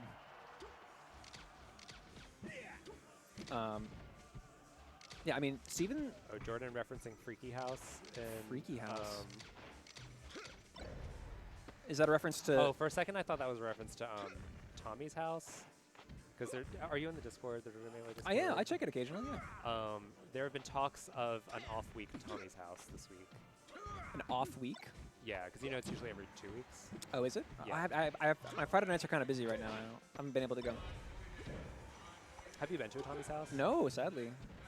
I highly recommend. It's a very chill, nice vibe. Yeah, sounds fun. That's my night I play soccer, so which I really like. Okay. Yeah, yeah. It's the only reason I haven't tried to come. No, don't give up soccer for Melee. Yeah, me and Jack have been playing some soccer Friday nights. Oh, nice. Jack is quite a good goalkeeper. Wait, Jack the Fox player? Jack the Giant. Oh, Jack the Giant. Oh, wow. Yeah. Oh no, you're dead. I've been trying to take up tennis to stay sane in Oh, these times. nice. I used to play a little bit in high school. Like, I was never good or anything, but Do you have a tennis partner? I do. I have a couple. Not Smashers. No. Although I have played with Rob. Do you know Rob? No, I what don't was think his so. tag? I'm forgetting what his tag was. Rob and Randy. Do you know Randy? Yellow? Oh, Yellow. Yeah, yeah. Oh, yeah, yeah. Yeah, yeah. They play tennis? They do. Nice. A little bit, yeah. All right. We're very casual with it. Hey, you know, my good friend, who also is not a Melee player, Dandy was his tag. That's Rob's tag. You might. He probably retired before you Wait. moved here. I know who Yellow is. Yeah. The Yellow comes to tournaments these days. Yeah, yeah. Yellow still does. Okay. Dandy does not. Yeah, okay. I don't know Dandy's like Dandy super yet. retired. Shout out Dandy. Shout out to Dandy. Tennis is really fun. I also picked up tennis casually this year. Oh, you did? Uh-huh. I have a tennis racket that my grandma gave me when I was 12 because she wanted me to play tennis with her, and I never did because I was a bad grandson. Yeah. And I was too busy playing Super Smash Bros. Melee. Was she really into tennis? Yeah, she still is, actually. She's still kicking and whacking balls. Oh, nice, nice. And she's kind of the goat of playing tennis and being very old. Tennis is very hard. Oh, man. It's so hard. And I'm in the process of like trying to play more legit, so I'm like changing my grips and stuff. Can you serve? I just recently like changed my grip and changed like the whole way I serve. So right now, no. Okay. But you could before. I was pretty decent at it for a while, and then I like watched some videos and realized I was doing it wrong. So That's game 5. yeah. Okay, well that's progress. I mean, And I feel like it's still early days, so like it's better to like do it legit now. Yeah. You know what I mean? Of Than to like course. learn later. no, me and my friend we try to devote 20 minutes every time we play to just serving and practicing. Okay, yeah, yeah. Because we're so bad. I try and serve every point when I play, even casually. That's good. Yeah, good practice. Yeah, Steven clutched that out like a good player, making this a 2-2 game 5. that was a close Stadium. game. I feel like Stadium is what Steven wants. I don't know if I agree. Okay, we're gonna see if Steve. Oh yeah, That's what Jake wants though. yeah. Take that. I feel like usually the sort of higher ranked player has like that extra bit of mix up in their bag, Yeah. so to speak. So to speak. No pun intended. Absolutely not. And of course, composure, right? Yeah, totally. Okay. Yeah, and also the confidence to mix up your game on a game 5. You know what I mean? Right. It's so Like easy in- to get sucked into your thing, right? Right. If you're kind of like barely edging out or like going even with like a top player in your area, you can sometimes be a little bit like hesitant to change up what you're doing. You know what I mean? Yes, You're like, agreed. oh, like I'm finally like kind of going even with them. Like I need to like keep up my game, like Yep. what I'm doing. That's Meanwhile, kiss of death. yeah, exactly. Meanwhile, they're adapting and changing up their game. Yep. And if you only have one thing that works, you're not going to win a set of melee. Totally, totally. Jake, full hop, stomp, do it. That's great. Great advice, Drew. Thank you. Oh. Gets the mango. Somehow that down smash does not hit Yeah, Captain Falcon. yeah, That's that looks pretty weird. crazy. And Steven gets 15 for free. The hitbox on up B is so crazy. I've raged many a time. Yeah, don't play P+. You'll find yourself miserable in the world of Falcon up B.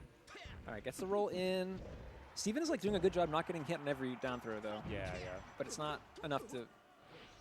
Like, okay. Okay, there we go. All right, 3-2. I'm a little worried that Jake's gonna like just kind of die the stock, and this is gonna get close again.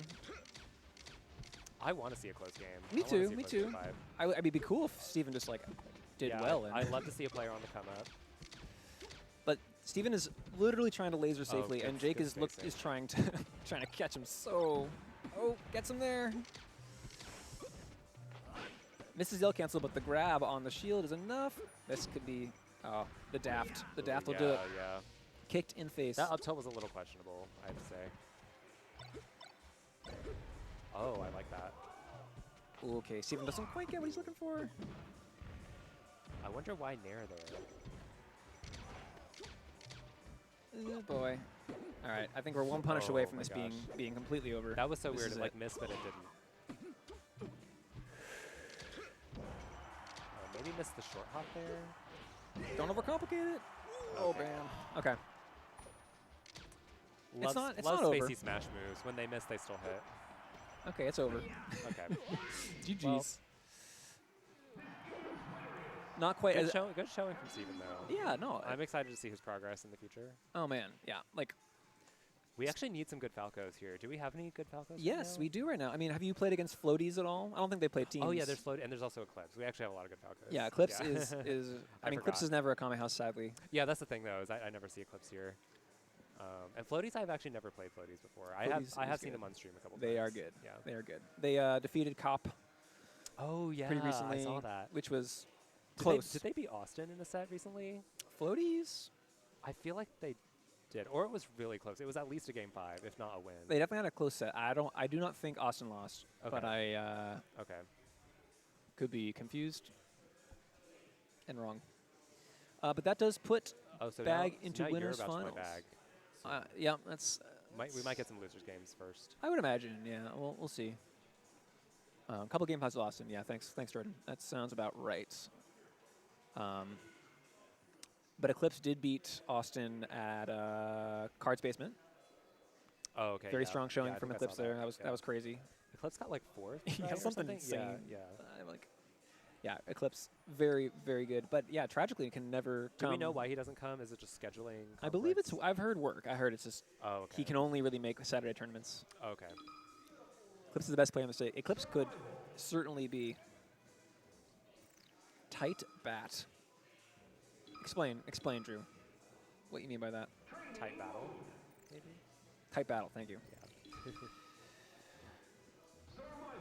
Thought that was gonna be like a home run contest thing, but sadly incorrect. Okay, Steven we're sitting getting- down to oh, play Steven's against. back. All right, Citizen Dog defeats Oh, Diremaykr okay. 3-0. Oh wow. I thought that would have been close. It might have been a close 3-0. Citizen Have Dog, you ever had a close 3-0? of course, of course. Citizen Dog is quite good against Marth. Okay. Do not, and he's also another big like improver in the last couple months and year. Yeah, yeah. So that does mean, I don't know. Is I that feel like not Roshi's- Citizen Dog standing there? that was Citizen Dog, yeah. Okay. I don't know if they decided not to play or not, but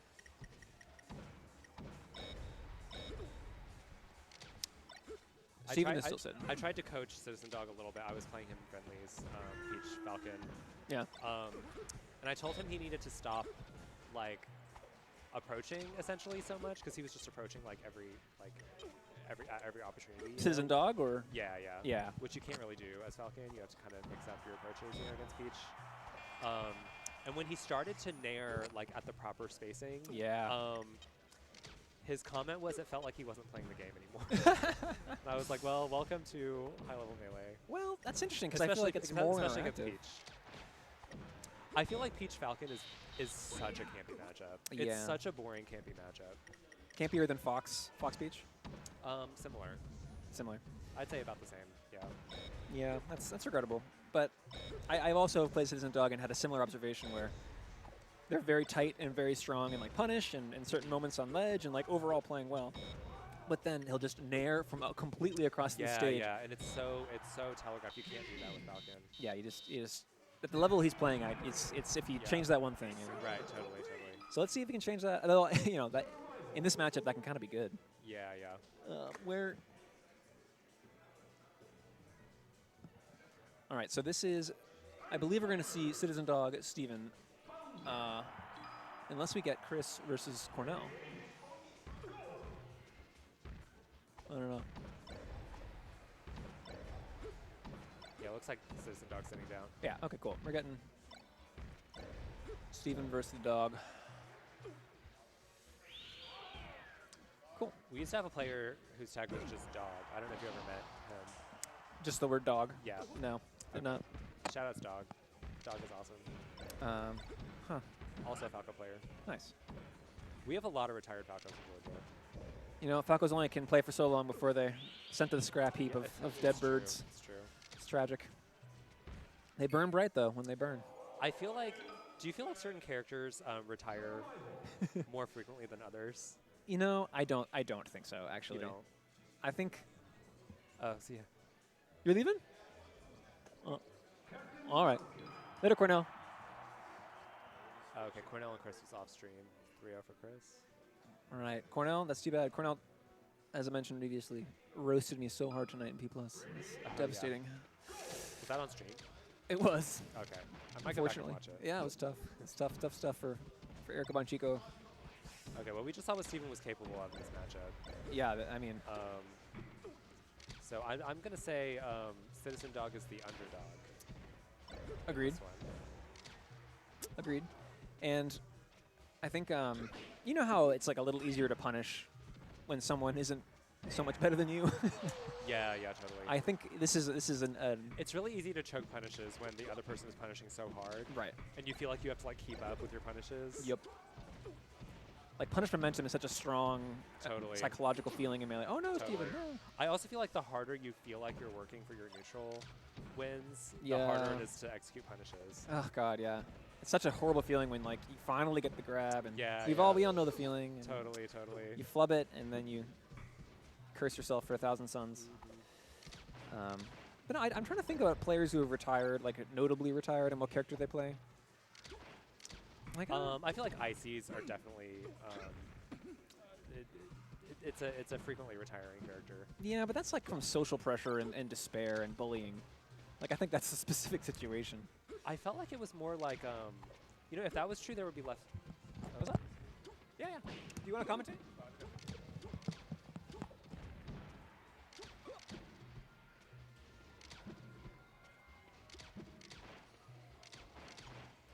Test.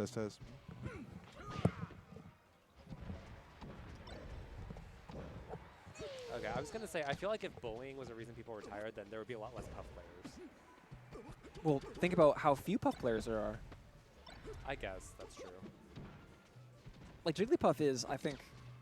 I once heard Jigglypuff referred to as being soft banned.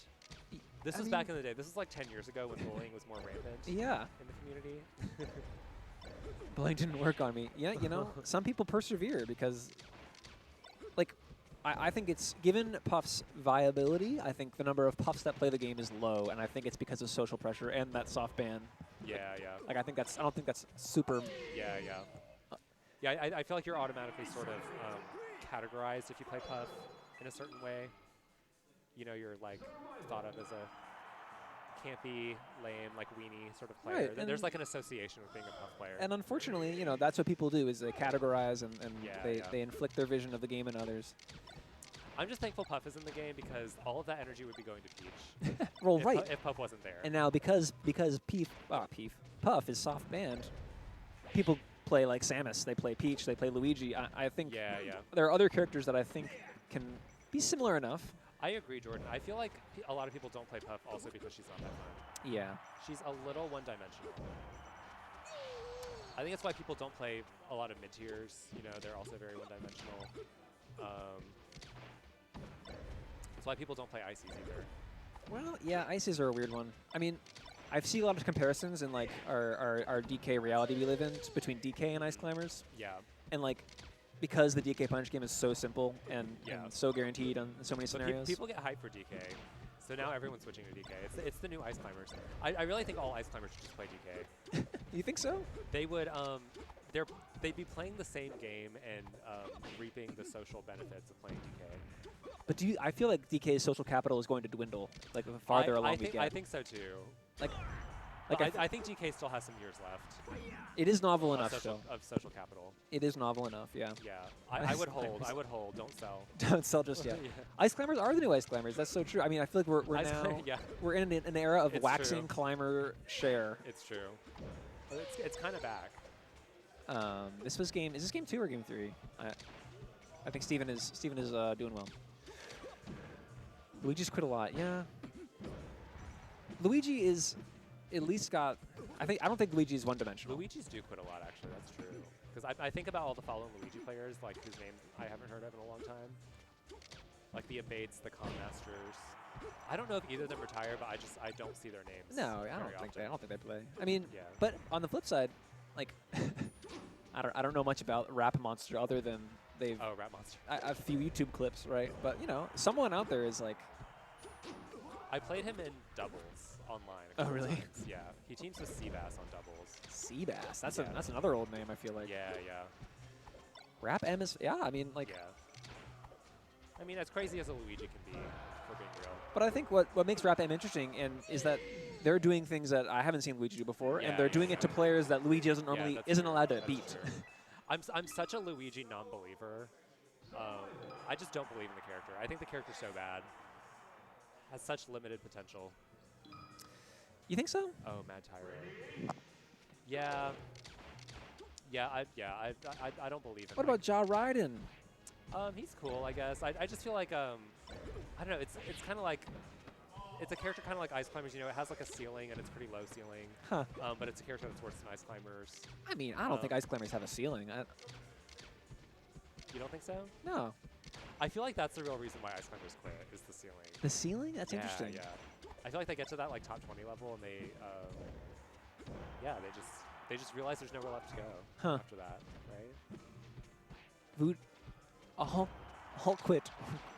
Hulk quit Luigi. Huh. Oh, wow. It's 2-0. Yeah, I mean, I don't know. I'm not gonna like. I enjoyed watching Nikki beat IBDW and Zane, Marth player, but a little part of me also felt a little bit sad. I'm not gonna lie. For Zane? Well, of And course, Cody? definitely for them, like on an emotional level, but Okay. also because like something about it being Ice Climbers. I wish I could sit here and tell you that I didn't. Oh, are you a secret Ice Climbers hater? Well, I'm trying to understand my feelings, right? Like, Yeah, yeah. like It's I okay don't. if you are. You can be honest. I wouldn't say I'm a fan typically, Okay. but I wouldn't say like I also think Oh, Ice you Climbers did are- mention last time you did not like playing against Ice Climbers. No, I don't. I mean, that's of course Yeah, bias. yeah, I yeah. can't ever. I just can't really hate Ice Climbers as a Peach player. Like, Right. I mean, you got a different perspective. I'm like, yeah, more of you should main Ice Climbers, sure. When I moved to Georgia, I had actually never beaten an Ice Climbers in bracket in my entire life, Oh, wow. ever. Wow. That's That's me and Falcon lately. I'm a Falcon hater right now. I currently have a mental block. I'm like losing to every single Falcon I match with. yeah. On Ooh, I hate that. Yeah. yeah, does that ever happen to you? Like Oh, a yeah. character, like you just lose every single time you match someone on net play? Yep. Oh yeah. Like that used to be Sheik for me. I started like being able to beat Sheik sometimes Nice. now. That's helpful. But like whatever knowledge I gained in the Sheik matchup, I lost in the Falcon matchup, and now I cannot play Falcon anymore. No, I think it's a really real phenomenon. Like your character matchups like wheel rotates. Yeah, And there's always a yeah, weak totally, spot. Totally. I feel like unless you play this game professionally, it's like you just cannot be good at all the matchups at the same time. No. Okay. Steven will do it. Good job, Steven. Stop. All right, that'll put Steven up against Chris Danger in losers semifinals. Yeah, no, let's put it this way. Even if a Sheik player if Nikki played Sheik and did what he did with Sheik, I would think it was cooler. And that's just the truth in my heart. Well, yeah, beating Cody with Sheik is Well, I no guess. small feat at all. Yeah. You can only be good versus Fox or against Yeah. everyone else. Yeah, it's something about that. I'm also a Sheik enjoyer. I think Sheik is so fun to watch. I love watching J-Mook. Yeah, kind of sad to see his performance lately has been like a little bit uneven. Like he's not always making top 8 or Who? top 4 J-Mook. Oh, yeah, he's Yeah, yeah. interesting to watch, yeah. Yeah, yeah. He'll have like random losses, like kind of surprising losses sometimes. Like, Hey, there are moments there. There also were moments of sadness, but there are moments of hitting the bird. So out of practice. I like said Yeah. to remember some defensive shit. Yeah. And then, like I'm thinking about the game, and all of a sudden I'm getting hit again. Like, wait, Yeah. wait, let me think. Yeah, that'll happen. that does happen. Well, you will get him next time, Citizen Dog. Are you J-Mook on stream right now? experience. Oh. I'm on stream. Am I playing Jake? Okay. I'll be back, maybe. Chris, you stepping in? Yeah. Nice. Okay, thank God I don't have to solo commentate. Solo commentating is so hard. Are you good at solo commentating? I can kind of do it. I just try to interact with chat. I can't do it. I don't think I have enough game knowledge to solo commentate. I could maybe do it in like a Peach, Sheik, or Marth matchup, but not. I can't do like Spaceys and Falcon. If there's a fast faller on the screen, I can kind of talk about it. That's Yeah, the way I feel. I'm the opposite. I need my floaties. I also kind of get Sheik because I played some Sheik. But yeah, this is a fun one. This is a Kame House classic. I have Soul, Jordan. What do you mean?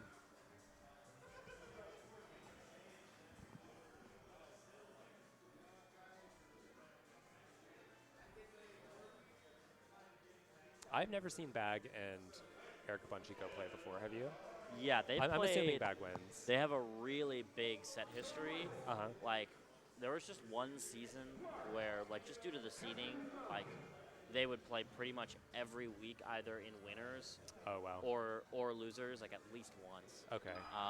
And so they have a giant set history, and Eric's won a few, but it's heavily skewed in Jake's favor. And A the lot way of that Marth it- struggle with this matchup. a lot of Marths. Yeah. Yeah, it's just Falcon just has really. Zane famously struggled with this matchup for a long time. Yeah, it's just if the Falcon is like actually really tapped in on the hit confirms and like is getting grabs out of scraps, then you can just kind of die really Right, early. right. And I feel like your punish as Marth is so much harder. Yeah, it's a little less linear. It's more about like being able to like usher the Falcon off stage and effectively edge guard than necessarily getting a good combo. Mm-hmm. But that's like Oh, kind of see, like the eternal Marth just question, dies like so up or out. fast. Yeah, that's also It's also more about I think Jake's punish game. I think there are a lot of Falcons that do not kill Marth as effectively. Oh, thank you, Jordan. I appreciate it.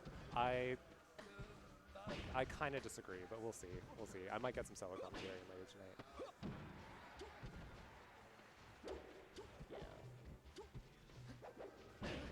Yeah, I'm also curious to see how Eric plays like spots where Jake's on platforms. I feel like, especially you like, go. after a reset. Yeah, like, yeah. More like when Jake is like actionable versus like flat type chases. I feel like a lot of times I see Jake kind of like get off platform for free, or like Oh, that's get a interesting sometimes but get an questionable nair there. yeah. Thank you, Aaron.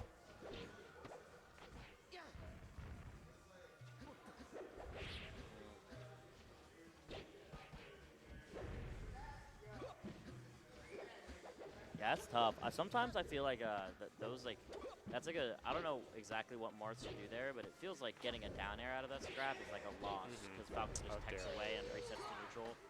I think this is like I feel like sometimes as Marth in this matchup, like the vibe that I get is that you've got to. Eric loves to do that running off beautiful. fair. Yeah. That was a really cool edge guard. Sometimes I feel like it's a lot about like not taking the hit that you can get because you can get it, but like pressing your advantage to get like a juicy opening against Falcon. Yeah, Because all of Falcon's openings like lead to that- like that was such deadly a good kill counter. confirms. you Yeah. know? I like it. Eric's playing a little freaky today. Yeah, not many Mars have the punish game to keep up with Falcons. I think that's why they struggle. A lot of it is like not being comfortable, not full up throwing, like being comfortable off of back throw and stuff like that. Like I watched Kadoran play Jake. What does Zane at, do? Does Zane just like tech chase like at low percents Zane does until knockdown? Zane does tech chasing until like the up throw platform stuff is Like there- guaranteed. It's like I Yeah. don't know if it's guaranteed, but Or like it's Zane- like actually tech, Zane it's knows- reactable tech chase. yeah. Yeah. But I watched Kadoran play Jake at the function, and it was a lot of like back throw and like tech chasing. And, Okay. like, that sort of. I don't stuff. think I've ever watched Kadoran play a Falcon, honestly. It was crazy how he would like turn any knockdown into like Jake's death. It was Yeah. extremely impressive. It was like you didn't really see anything super like cool, but it was all just extremely streamlined and effective. Yeah, yeah. I was all I like, think, well, I think that yep, kind you of defines Kadoran's Marth, honestly.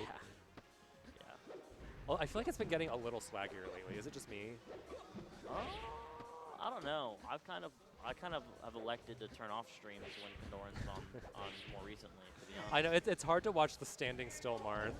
Yeah. Like or the F smash Marth. yeah, too, like, stand still and F smash. Yeah. Yeah.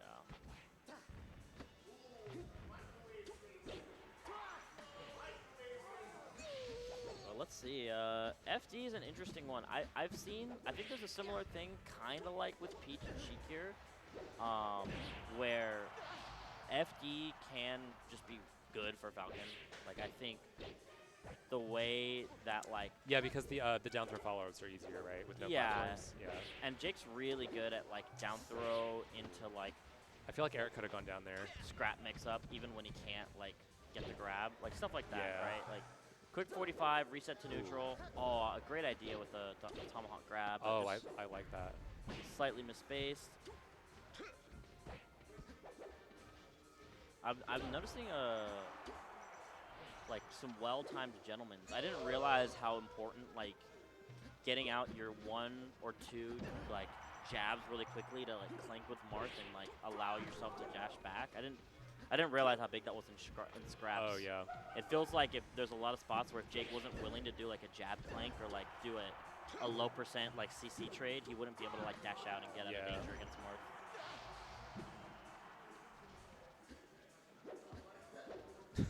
That looked funny. See, the Marth follow-ups on grab are just sad sometimes to watch. Yeah, you really got to be tapped in. Like it's just you got to lab it. It's not like a. Oh, nice. It's not particularly intuitive. I don't feel like you've No, got to it's like, not. and it's also a lot of like pivots. I played this matchup a little bit as Marth, and yeah, I always struggle with the punish game.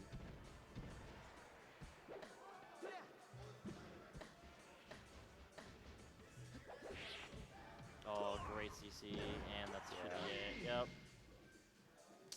Let's see. What I was gonna say earlier, when it comes down to their sets, they're either like extreme brutalizations Okay. in Jake's favor, or they're like really sweaty Close. games 5s. Yeah.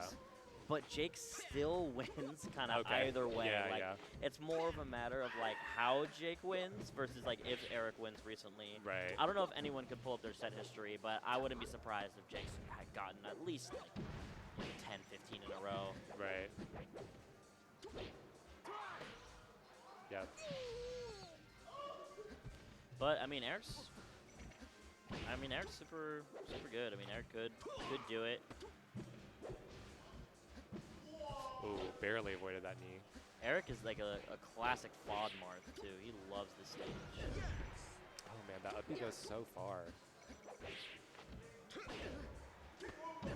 Oh, I like that. I was expecting a stomp. Love the dare edge cancels. Yeah, those are the kind of spots that I'm talking about, where it's like a lot of times Jake will be doing some shit on platforms and just kind of try to sort of bait Marth to like burn his double jumps and end up like Yeah, like there. yeah, kind of like Yeah. yes. Kind of trying to like flip-flop positions, because I think when Marth comes down, it's so easy for Jake to get a grab off those mix-ups. Oh yeah. Just waiting for Marth to come down. Yeah, it's like if you're trying to break Marth's wall of like aerials and dash dancing when you're grounded, it's a lot more complicated, I think. But if you're kind of like putting Marth in awkward spots off of coming down from platforms, it's a little bit more streamlined. That's Oh, when I hate. That's when I hate interesting Falcon on the stage. Is when those like low platforms and they're just stomping. Yeah, I think it's one of the only places that is kinda advantageous for Falcon in terms of the FOD platforms. But I often feel like I've seen like nairs Yeah. get eaten by it too. FOD is just, I don't know. I still think FOD is just like Oh, nice. so nice bad for Falcon. It's not even funny. Oh yeah. I mean, I feel like none starts on the stage. I understand trying to get it out the way and Yeah. trying to sort of specialize into it. I think like He did a couple times at Dome Park. I think it's worth it to just kind of like have your FOD sauce. I think it's a requirement when the stage is so polarized against Falcon in a lot of the biggest and a lot of the most popular matchups, like with both Spaceys and like Sheiks, which is like the most common counter pick for Nice Falcon. attack. Yeah, tough. You kind of feel like Eric needed that one out. I felt like Jake gained a lot of momentum towards the end of that game.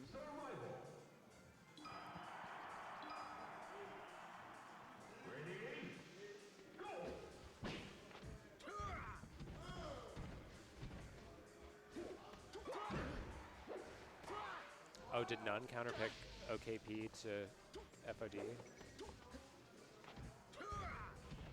That'd be kind of crazy. That's crazy. I low-key like FOD against Pikachu, but it's very different from Fox. Yeah. But I think does Falcon have counterplay when he's under the stage like that, or is like fair to up B back to ledge just like guaranteed death?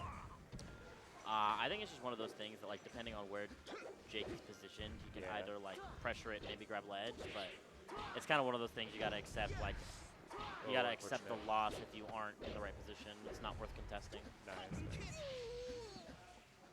That's kind of a big thing against Marth. A lot of it is like, if you don't hit Marth far enough, like, it's just really paramount to know like when to grab ledge and like when running in and contesting Marth as they're coming back is just asking to eat 3 damage, especially at like higher percents, because once you get knocked down, it's so rough. Cheeky. Is there something Jake could have gotten off the grab release there? I was wondering why he pummeled so much. Jake is just a big pummeler in general. Oh, Jake's a firm believer that is like, whether you pummel or not is a mix-up, and you can catch a lot of players, no matter how good they are, slacking in that mix-up. Yeah. So Jake will pummel people 4 or 5 times if they haven't illustrated to him across the set that they're gonna mash out. Right. It's more of a player quirk, and I'll honestly, definitely pummel a little bit more if I notice they're not matching, for sure. Yeah, I've seen Jake get a criminal amount of pummels. Yeah. On some people. So, have you seen the Harrison tweet where he says? Someone was pummeling is BM because it's like you're like testing something that's like not even technical, and it's like it's kind of like not part of the game. You're just like making them like fuck up their controller in their hands. I think that's a little bit like wham wham boo hoo, like, you know, go and cry. I kind of agree with it though. I feel like it's a little bit BM. I don't think it's BM. I think it's a. You don't think so? I think it's a universal mix-up that everyone. Everyone gets to participate in, and I will say, like, box players just don't mash. It's just a thing. You go. Oh, do they not? Box players don't mash. They're fucking weird about it. They all just don't do it. And so Harrison saying that, and then Audrey coming in and saying, "Yup, Rio is the notorious not masher," is really just like vindicating, like. I think it's, you know what, I'm the opposite. I do like the reverse. Like, I don't mash unless I see that they're a pummeler. If that makes sense. Because I don't want to waste my hand cartilage. Look, I'm 33 years old. I only have so much life left in my hands. I'm not saying that it's like a, if you just like, if there's just an acceptance that no one's going to pummel and you are just prepping your perfect SDI the whole time, like, if that's what you're doing, like, why not like punish that? Like why would you subscribe to that? Why would you just be like, yep, I'm just not gonna pummel here. I'm gonna do the one that is true, and I'm gonna let them have their perfect little DI because everyone knows all the right DIs on all the things. Yeah. Why not just pummel them 3 or 4 times and mix up, like, give them a faint thought of like, wait, like, I just got pummeled for the 3rd time. Like, should I start mashing now? Are they gonna keep doing this? Like, it is a part of the game, and if you're just gonna like neglect to do it because you don't feel like mashing, then like, honestly, skill issue. Like, forget ledge grab limits. We need pummel limits. Like, if you get pummeled like 4 times by like Jake, like across 3 grabs while you're getting RTC'd, like, you deserve everything that you got, you know? Yeah. Like, that is like, you know.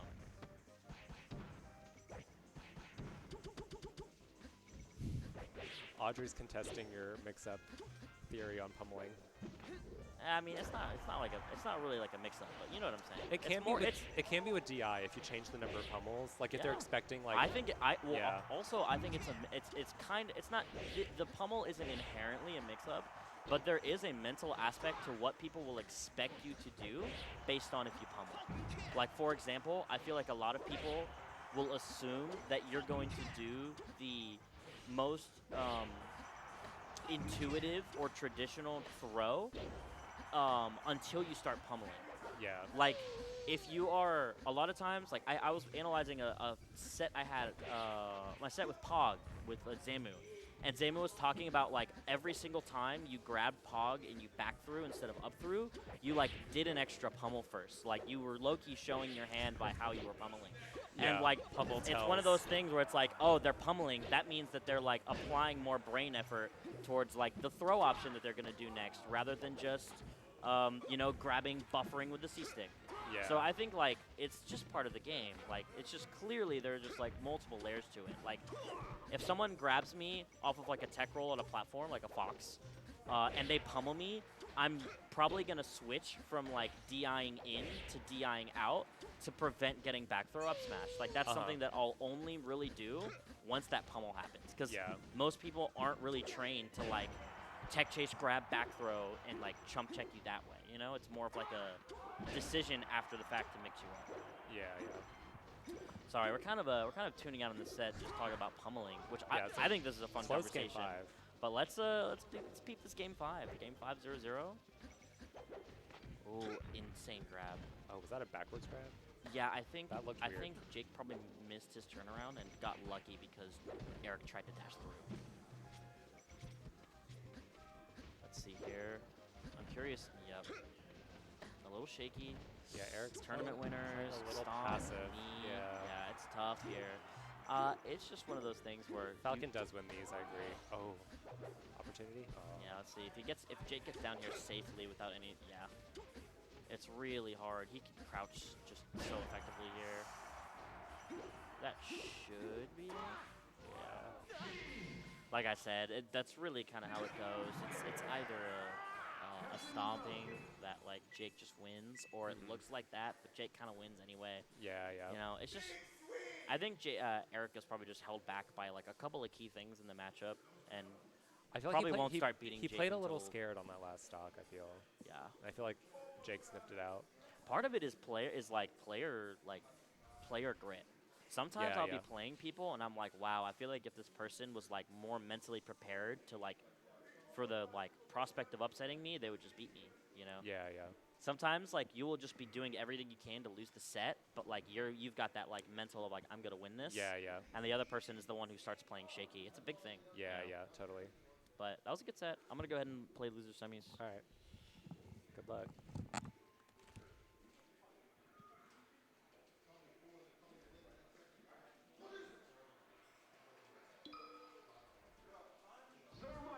We got Eric coming back. How'd you feel about your set?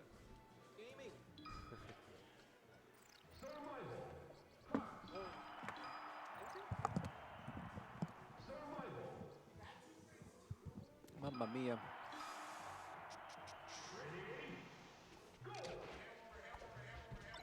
All right. Yeah, I think we're on an ad break. Ad break. This is on VGBC, right? I don't know. What kind of wizardry has occurred?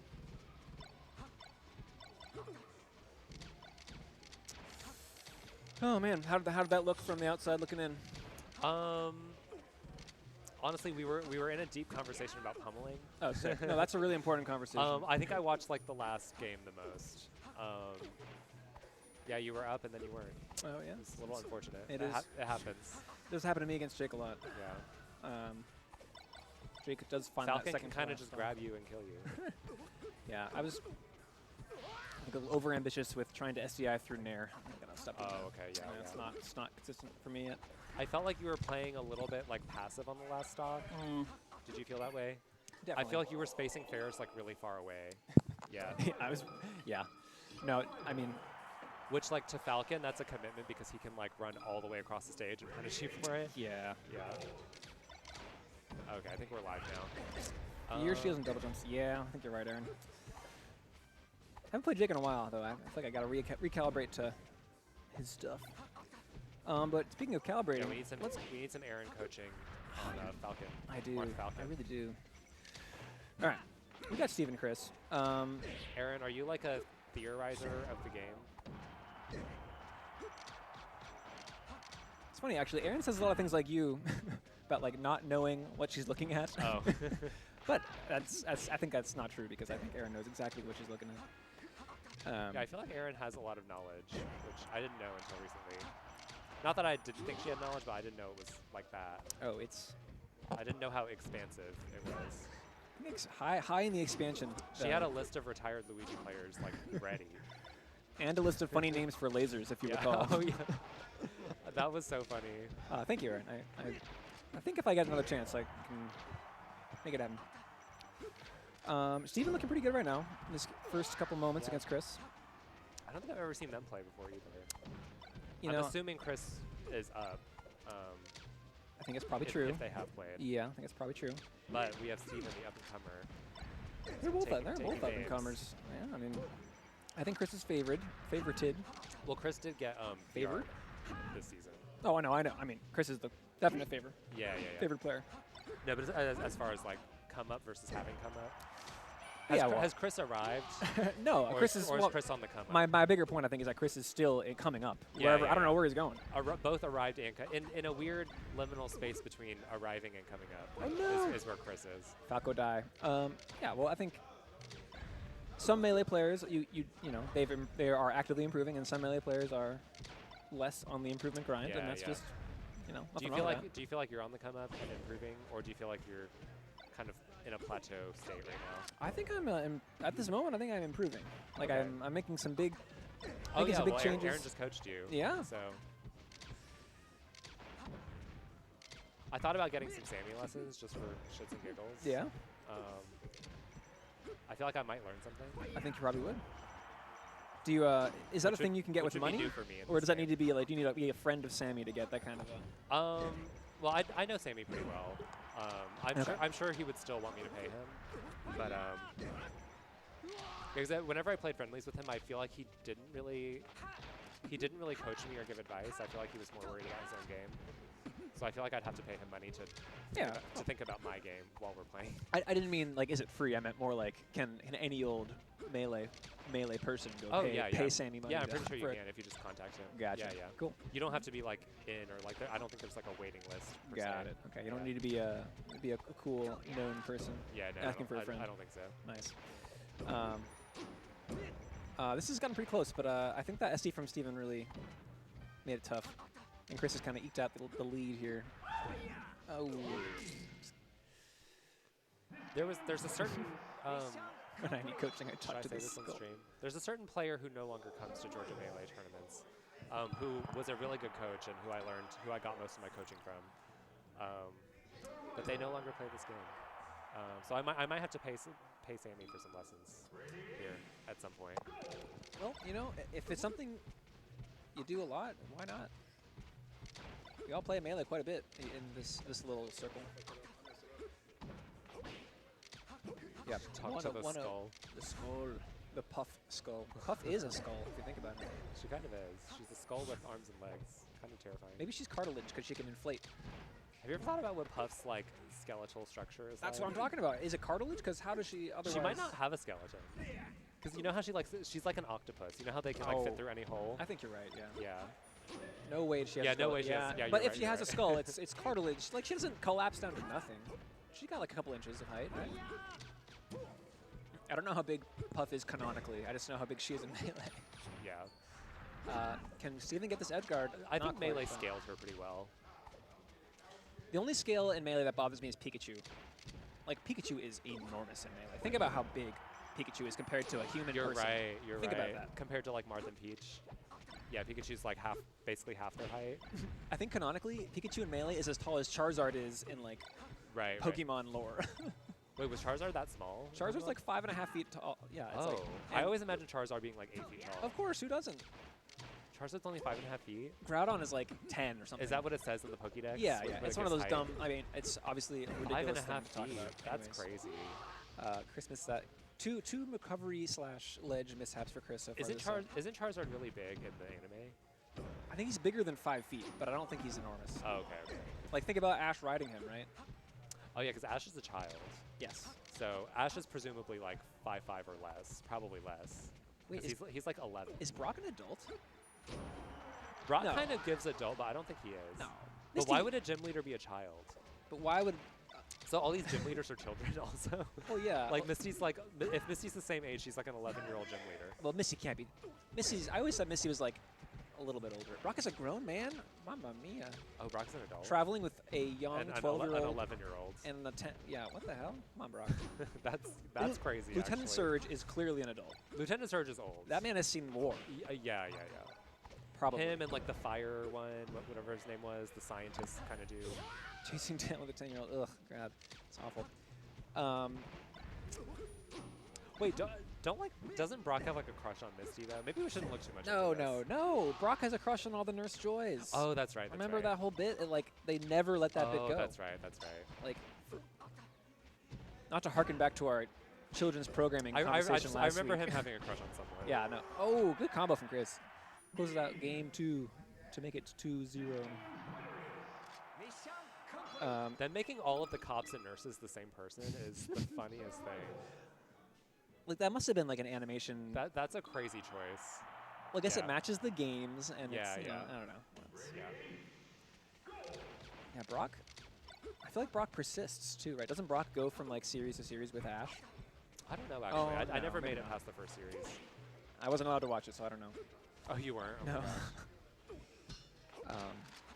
One of my favorite Pokemon cards, not to go back to this, is a I think it's called Lieutenant Surge's. Oh my God! It's a trainer card, and it has Lieutenant Surge and Raichu like in a bunker, like with binoculars.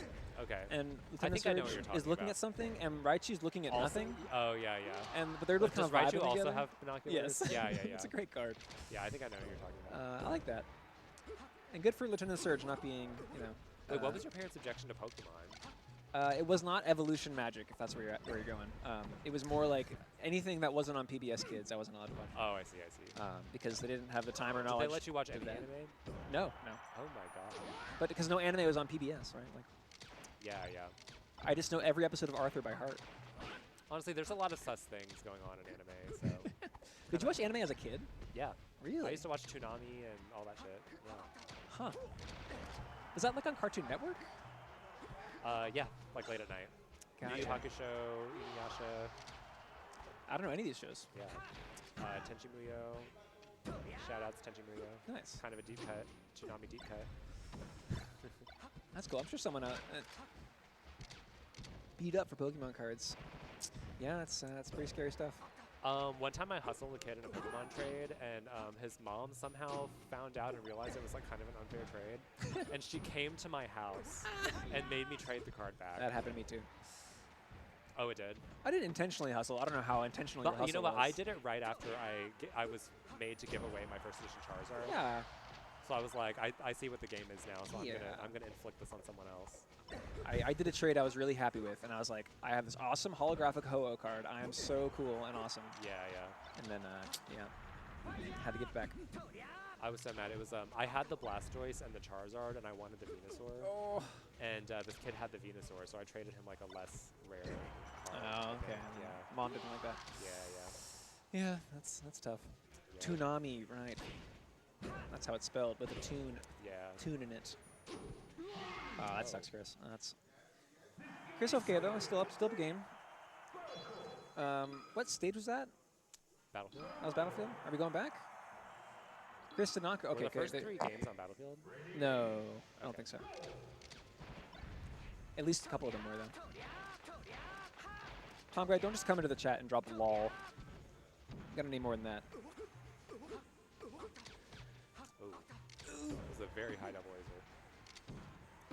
So there's definitely a Fox mode versus Falco where you kind of let them shoot and then you just suddenly you stand still and do nothing and then you attack. Yeah. And Chris is kind of engaging that mode right now. Is to- it Aklo who will just stand there and shine the lasers?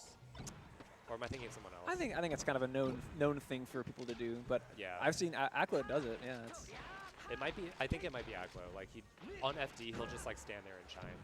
and I get it because like Yeah. when I play Falco and someone does that, my immediate decision is to attack. Thank you, Yeah, thank you, Tom yeah. Guy. That's very insightful. Thank you. Because like, oh man, this person is shining back my lasers. What a jerk! Yeah, yeah. I'm gonna dare them. No, literally, because what do you do at that point? Well, you feel kind of As dumb if you Fal- keep as shooting Falco, lasers. Yeah, you exactly. feel pretty stupid. You're not Exactly. gonna So do you that. go in and nair. Falco's worst move. Falco's worst move.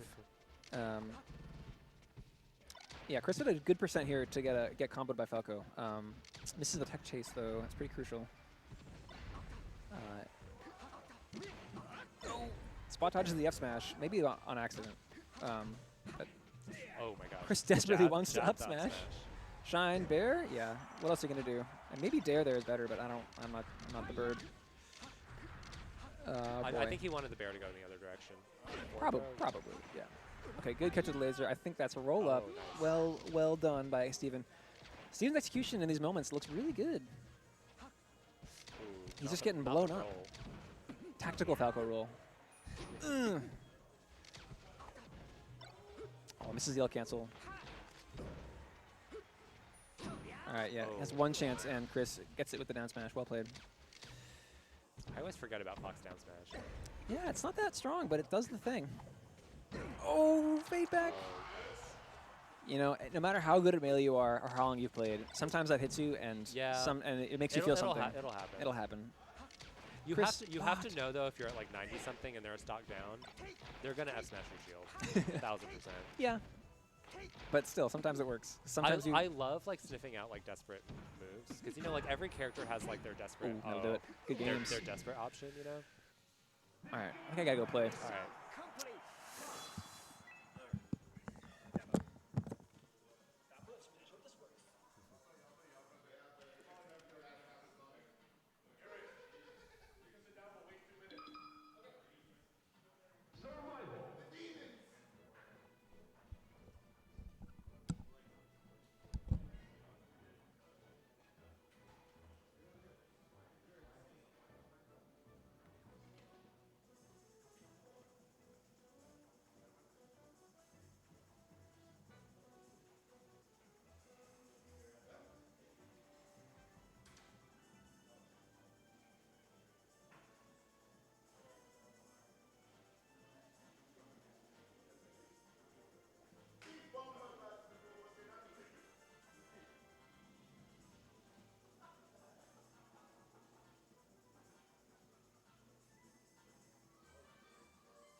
Okay, I'm gonna attempt solo commentary one more time.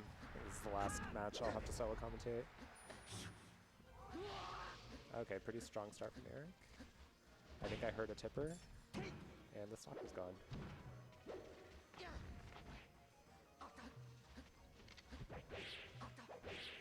See, Chris is not going to be pummeled, not after we just talked about pummeling for a whole set.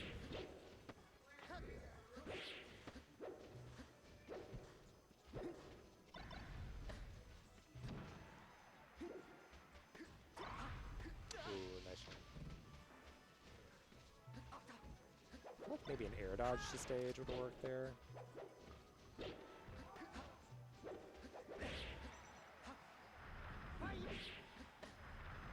Oh, Marth gets a guaranteed pummel.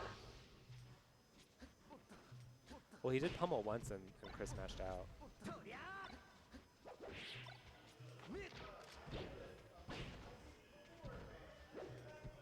Oh, but maybe he went for a second one and he mashed out before the second one.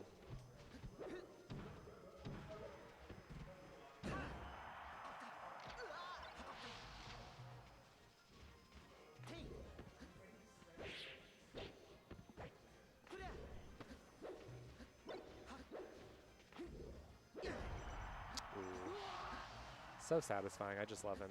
Up throw, F smash, tipper.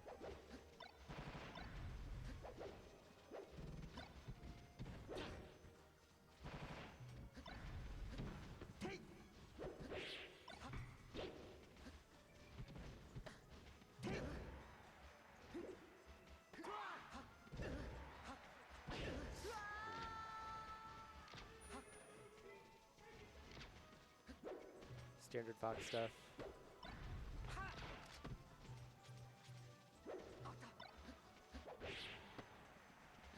I feel like at low percents you gotta expect the tech there on that platform.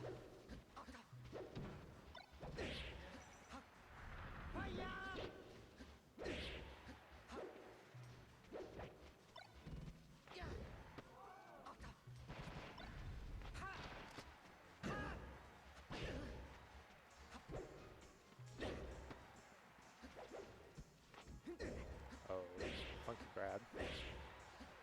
Freaky grab, some might say. Oh, dash attacks. I haven't noticed dash attacks. To keep an eye out for those. I feel like Eric rarely dash attacks. I don't think he dash attacked one time in all our doubles games.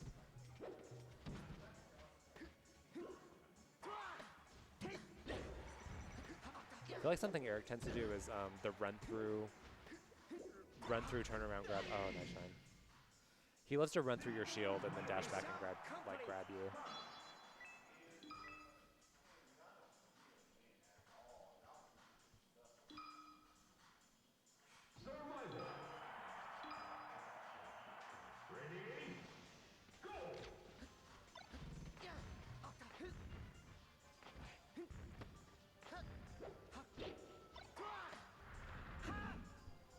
All right, works on Falcon and Fox, apparently. I feel like Fox has more mix-ups there, though, so it's probably not as much of a guarantee.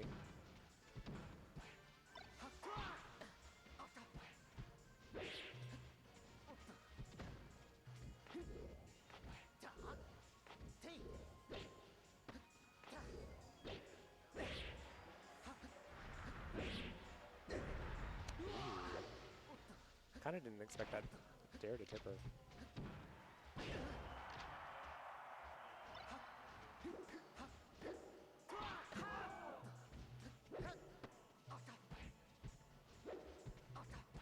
It's kind of weird that down smash didn't hit. I guess it was like a little bit late.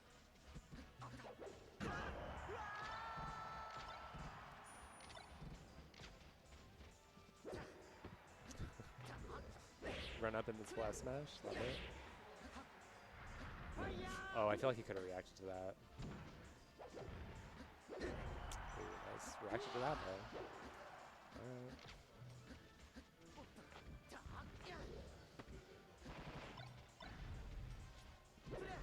Oh my god. Oh, up tilt, why? I totally would have gotten him back off stage there.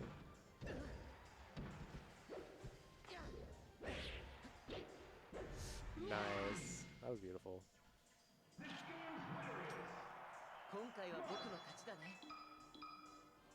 Reverse fair dare is also so satisfying. Love to see it.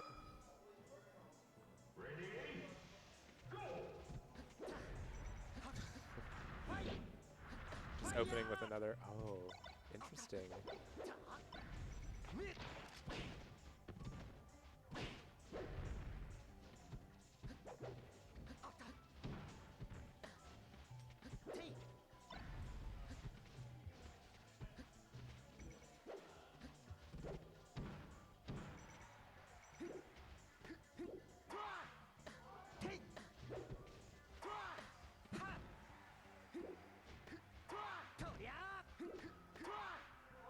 Almost. So hard to get off ledge is Marth. Kind of an underratedly hard character to get off ledge with.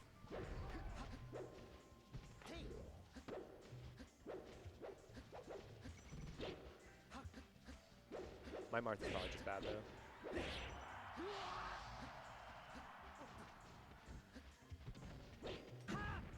Oh. Just grab that hand, extending for that grab. That was kind of funny.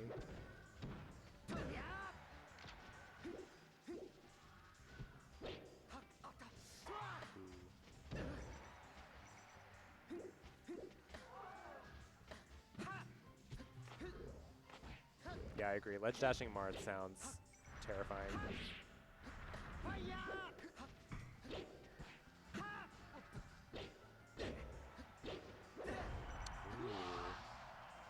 I did not think that would tip her.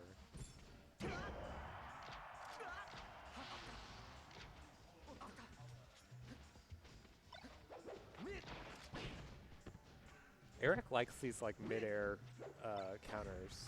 I guess they're pretty good because you don't expect Marth to counter in the air.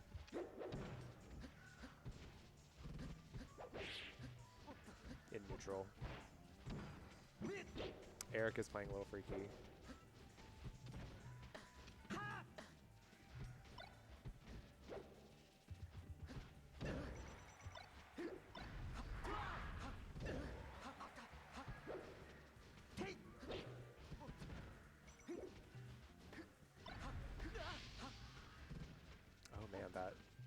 Hit stun lasted that long? Nerf shine, please.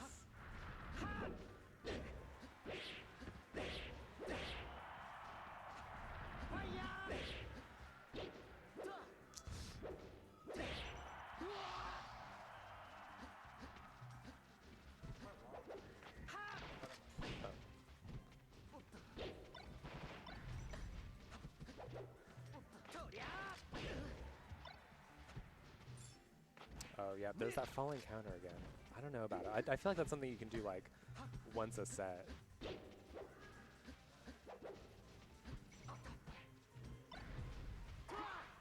Oh, unfortunate. Yeah, that snap to ledge from Shine. So essential to surviving.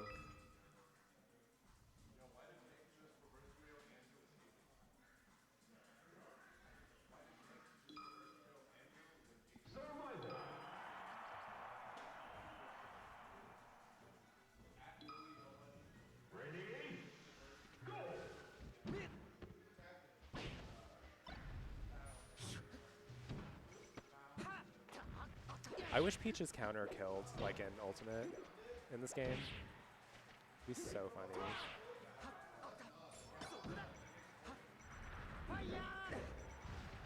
I feel like it would justify how slow and bad it is. Okay, sorry, no more Peach. Okay, that was probably supposed to be an up tilt. Oh, nice. Scouted that.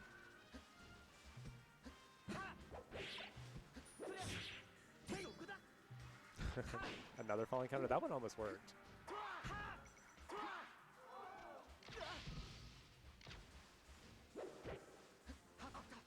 I feel like he's losing so many stocks to that counter though. Like, oh, I love that up tilt there. Instead of like the more obvious shine where he could have just gone to ledge.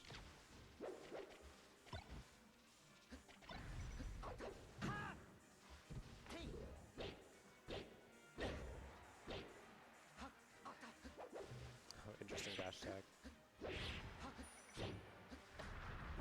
down tilt hit so high. Damn. Okay, back to even. Oh yeah, we grab those.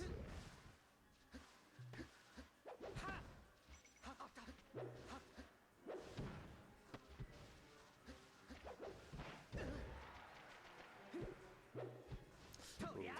Oh, he lived. Oh my gosh. Oh, dancing around each other?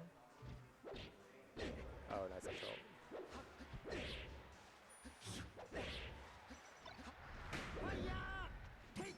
I think we're averaging 2 or 3 counters a game. Falling counters.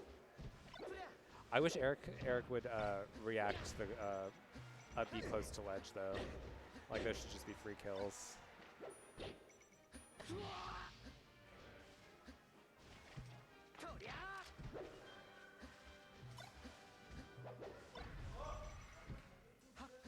Oh. Okay, just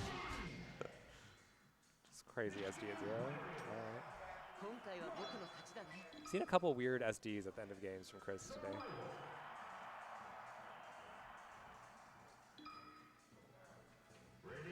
Alright, 2-2.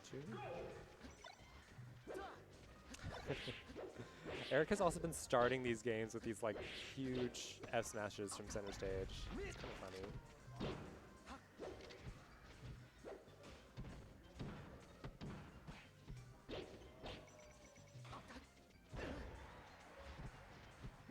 And they kind of work out. I feel like people aren't expecting an F smash like out the gate, but you know, we are in game 5.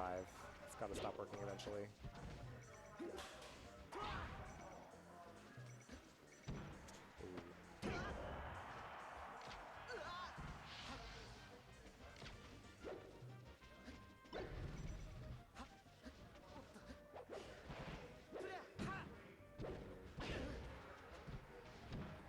Too much F smash, a little too much counter. Eric needs to trust himself a little bit more to react to neutral.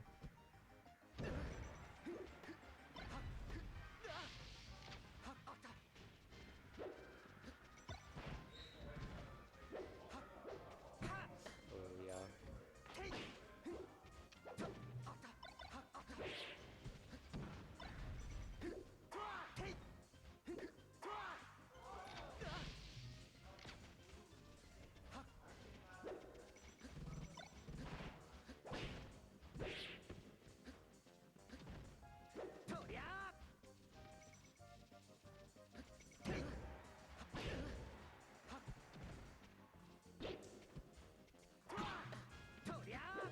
Oh, nice spacing.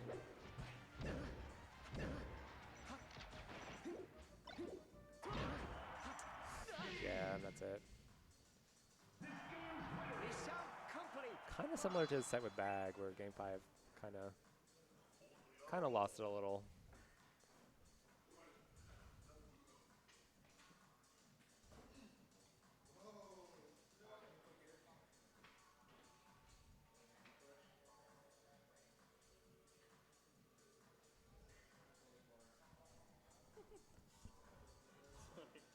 Huh? No counter this game.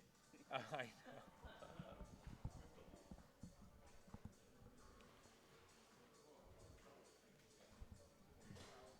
You head now, or do you want to commentate? Okay. All right.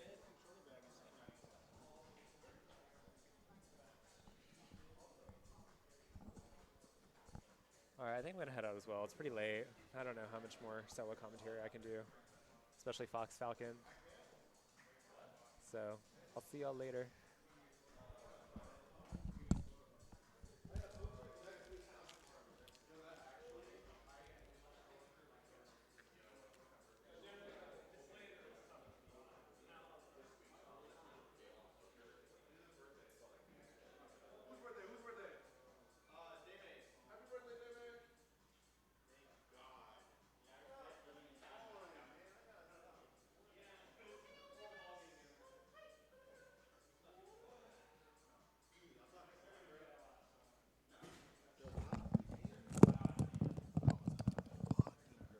You can't say that word, bro. Huh? What's up, y'all? I'm streaming. Yo, what's up? Say hi to Lewis, my son right here. It's my little boy. We both from Haiti. That's my other son, Crip. Yo. Big Crip. Nope. About to start grand finals. What are you laughing at, bro? Nothing. I'm with Big Crip right there. I'm with Big Crip too. Oh yeah, we having freaky finals. We actually have a surprise. If it goes to set 2, something really awesome will happen. Actually, maybe a couple of y'all won't like that. But if we go to set 2, some crazy, some freaky gonna happen for real.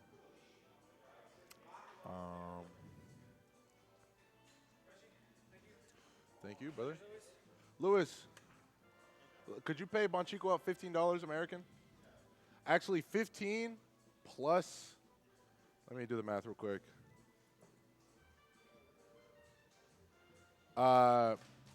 Give him $27 American.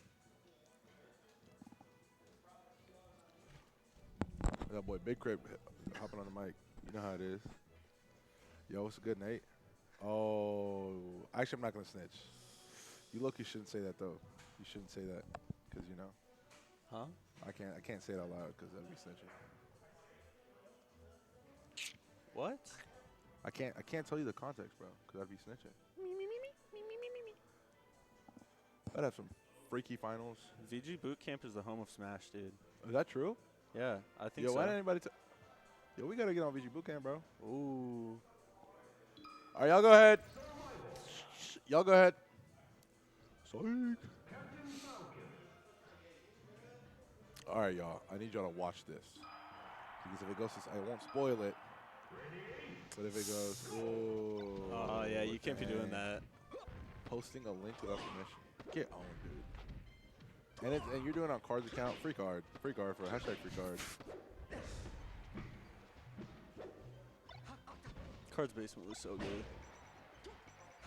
That's true. It was the greatest tournament of all time. Genuinely speaking. Yeah. Oh my God. I can't say those things. I must not speak those things, but beautiful tournament. Thank you to everybody who made it out to Cards Basement. Except for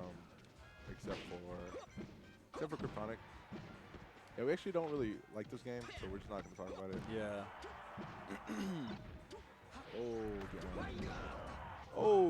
Mr. Neat. Yep, you're dead. Never mind. Damn. Those who know. Mango. Mango.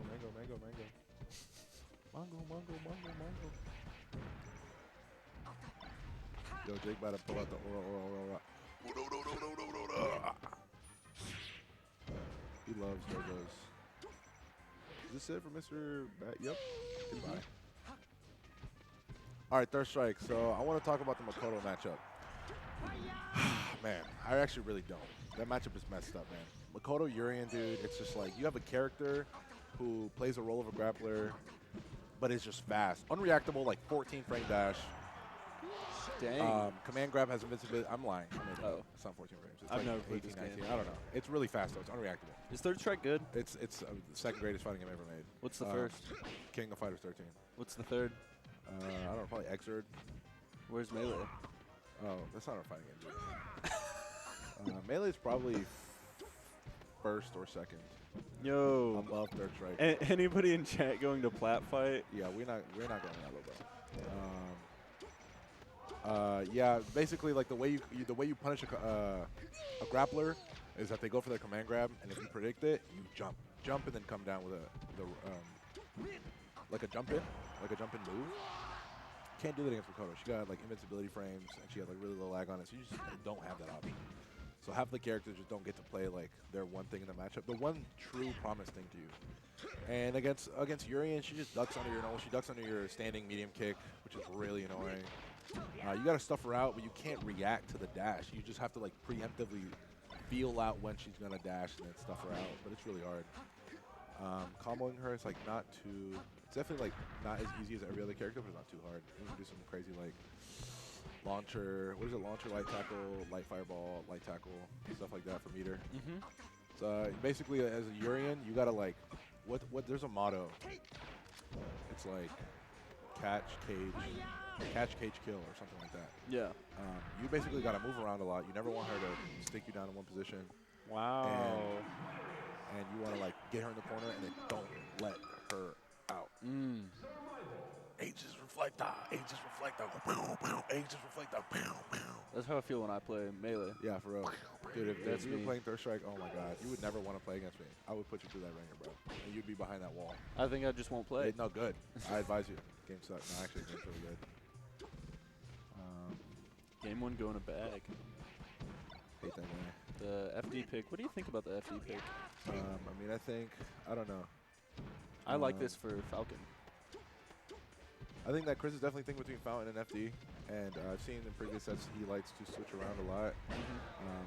I think sometimes it's about like, playing the mix-up, playing the roommate mix-up, and sometimes it's just about getting to the stage and doing what you're supposed to do. Yeah. These guys got a metagame of their own. You know, I'm not the first to say that. Definitely don't. Not won't be the last. Yep, that's the last smash. Some crazy game 5s today. Bonchiko bag was game 5. I think Chris Danger, Bonchiko was game 5. Phteven bag was game 5. Phteven. That's true. That's actually true. Balding. It's actually true. Yep. Well, I want to make a joke, but I can't make the joke. Told ya! Yo, Hawk 2, am I right?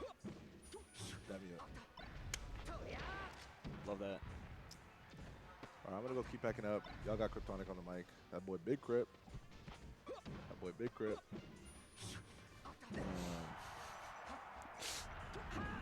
You got this? What do I have? What are you saying I have? This. Got what? Look at what I'm looking at. Yeah. Use your context clues, bro. I'm about to go pack up. You want to keep track of score? Oh, yeah, yeah. Bag it. I got you. Bag I got you. Oy, oy, oy. What's up, chat? It's I'm actually Kryptonic. not leaving. You're not leaving? No, I'm leaving. Oh. Psych. What did Adam just say? I That's don't not know. my name, buddy. That's not my name. My name is Roshi. Okay. Anyways. I said Adam to somebody the other day, and they were like, Yeah. that's Roshi's name? I was like, yeah. I don't want to say this on stream, but I'm going to just be honest. That's actually so extremely upsetting. Really? I'm going to go back up. Why? What the fuck?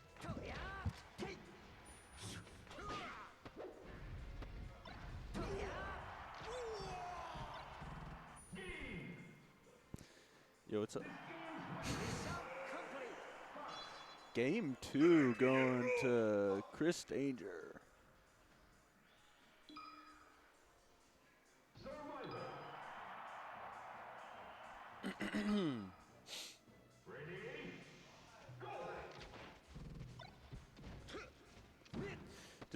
Does VGBC know we're on the stream for the intel? I don't know what that means at all. We're gonna be fixing your resistance from.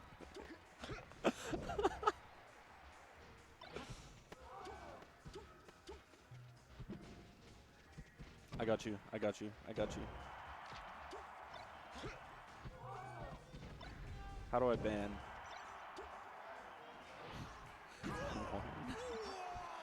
I can warn somebody? I'm not gonna do that because I don't know what it does.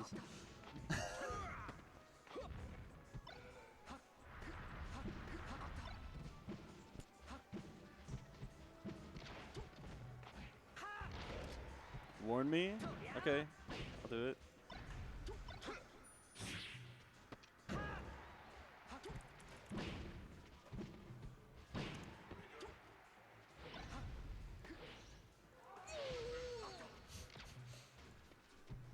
Nothing. I'm not doing anything. I'm not. I won't. I won't. I can't. I'm not allowed to.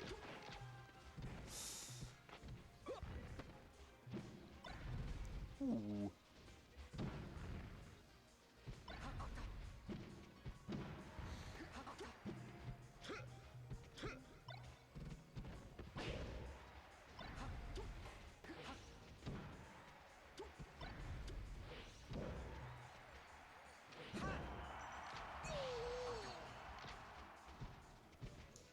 y'all ever notice how like on the analog displays, like when you're using a AV capture and it's Battlefield and the stage zooms out, the platforms get all like fuzzy? I love that look. I think it's so cool. Cool knee.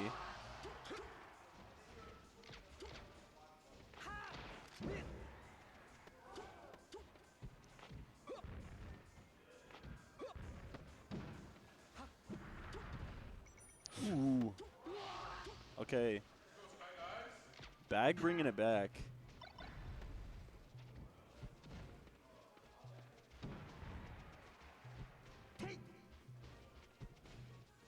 Yo, Kryptonic, I'm curious about something. If two penguins were rowing a boat through the desert with like dunes and stuff, right? Okay. Mental image set.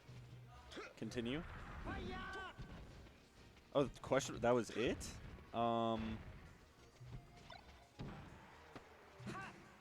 Two penguins. Who are the penguins?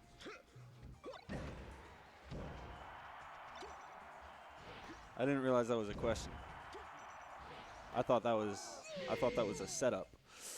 Ooh, game 2 goes to Chris. Or game 3.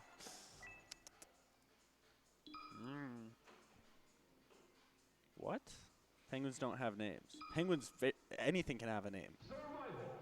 Pretty obviously.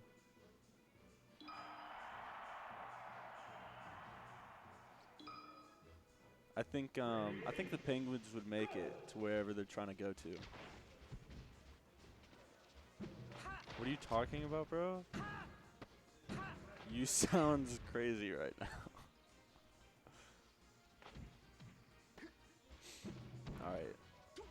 Alright. If two penguins were rowing a boat through the desert with like dunes and stuff, right? Question mark. Wait. Yes? No? Is it a yes or no question, or is it something to give like a thoughtful answer on?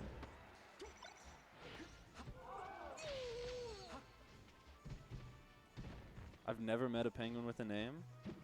I've never met a penguin without a name, so I don't know what penguins you're meeting. Why is my phone... I'm getting a call right now.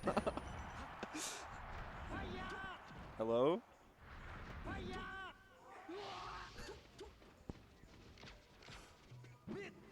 Okay, one second.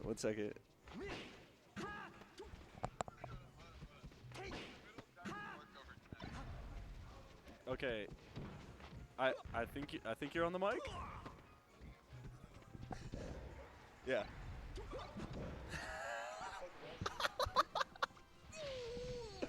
Sorry. Roshi ended the call.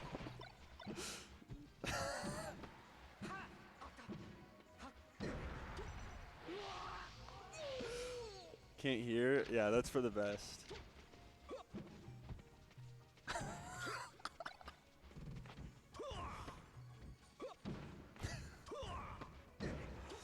I'm sorry. I'm not allowed to put Natebug on the phone. I'm not allowed, alright? I don't make the rules.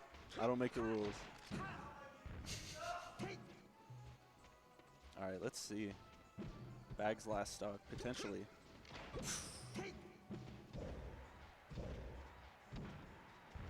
It's card, I'm back. I'm not allowed to put anybody on the phone. Ooh, okay. And that's it. Dang, okay, so the bracket reset we're looking at.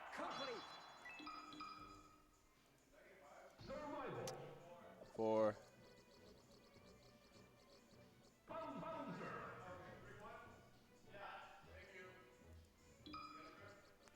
I thought you were getting it since you asked.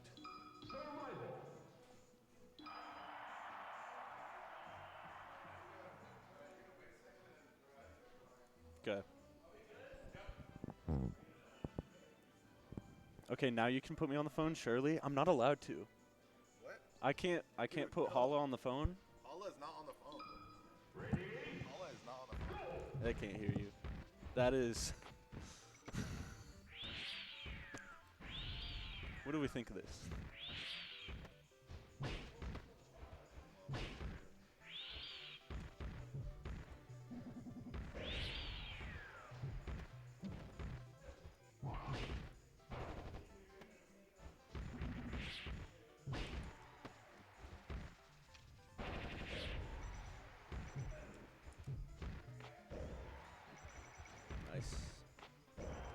it go?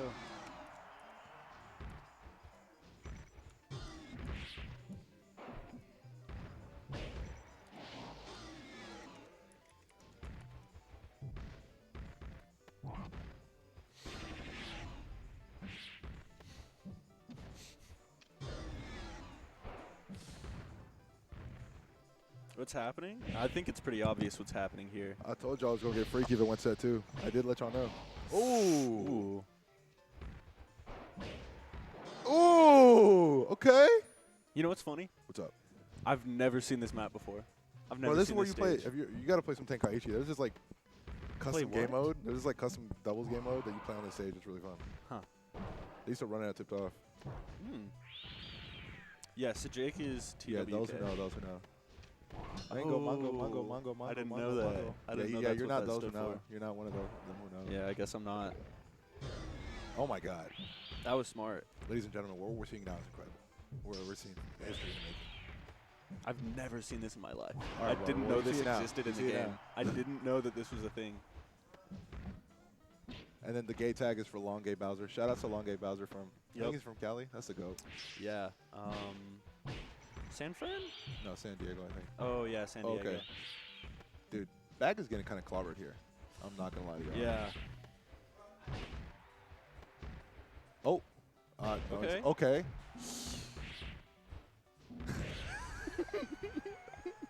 Ooh. Stage hazards. Oh, yeah, let's go. Okay. About an even game. I mean, About even. we'll see. Oh, no punish? Interesting. Ledge regrab. Okay. Let Going me for a see refresh. a down B. Doing a from Bowser anybody. slide, Bowser Koopa, recharge, turbo boost. Oh, no punish. What a noob. This is for the money at the tournament and for PR, just It so is, everyone knows. yeah. This is part of the tournament.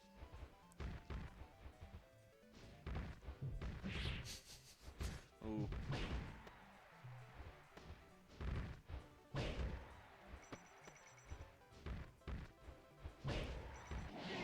Oh, YouTube has a ton of free movies right now, actually. I watched Interstellar the other night. I watched The Big Short the other night. Both made me cry. I've been crying at a lot of stuff. all right, keep track up here. Yep. Oh, is it? It's Bowser again. Yeah, it's okay. a Bowser. Are they doing this the whole is, set? This is the whole set. This is for money. This is for money and PR. What's Interstellar? What's it about? A lot of people describe it as like, oh, it's actually. Some people would say that it's, like, really complicated. It's not that complicated. Space. Guy goes to space. Well, kind of. Planet is running out of resources and food, specifically food. All they have left is corn. Farmer goes to space to save the world. However, the longer he spends in space, the more time dilation affects it, and so like the people he cares about are getting older. And so he has to race against time. It's like Star Wars? Exactly, yes. I've never watched Star Wars. What's happening? Obviously, it's game 2 of Grand Finals. Really close set. Grands, yeah, Grands is happening right now.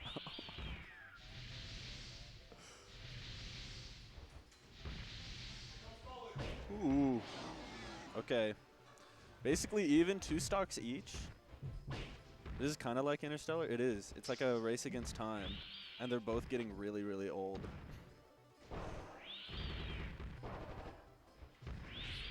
We're all in a race against time? That's actually so true. Is this Napog or Hollow right now? I need to know. We're all getting older watching this? True. Ooh. Oh, that could have been bad.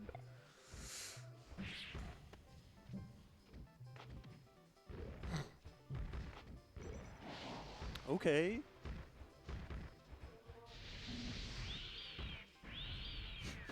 Freaky Finals Bowser Dittos. It's not even Freaky Finals, it's just Grands.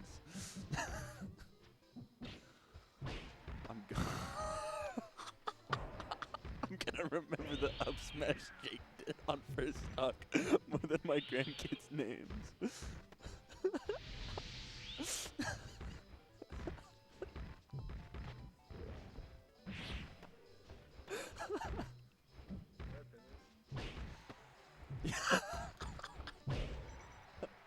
That's great. This is Nate Bug? That's great.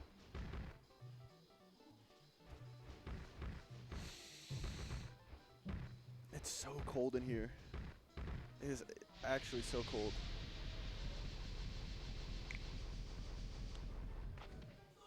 Nice run at Don't Park on the Grass. Woo!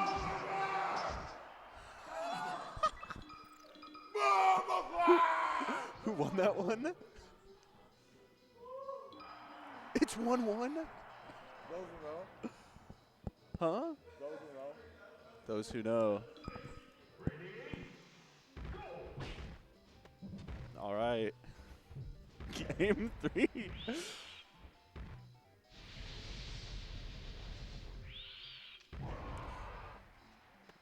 Tell Roshi I'm not allowed to say that. You're going to have to pull up and tell him yourself. Ooh. Off the side there, that is a kill. You know what I like about this? If you look at both of them, they're both taking it real seriously. There's no games about this. This is for money.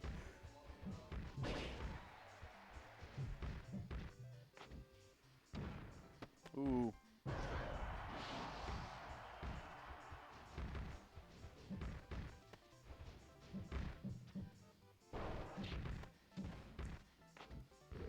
Democracy is under attack?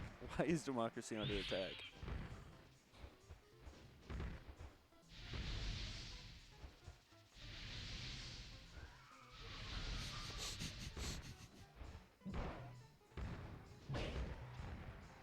Making me realize how bad these two are about drifting in. But they're both kind of getting punished for it, so. Kinda. Sometimes.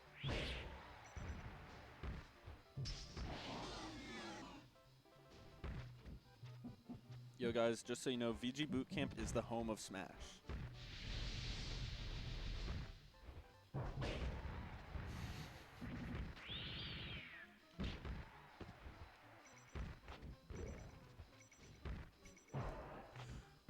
Alright.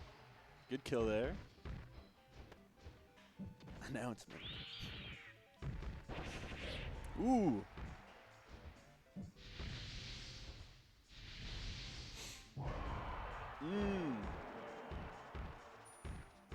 Alright. Last stock for Chris here.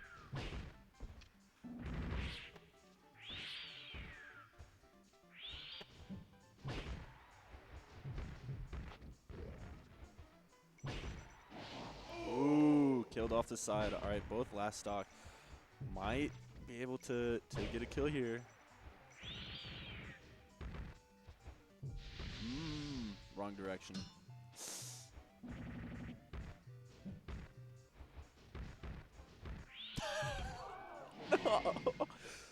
Ooh, the SD.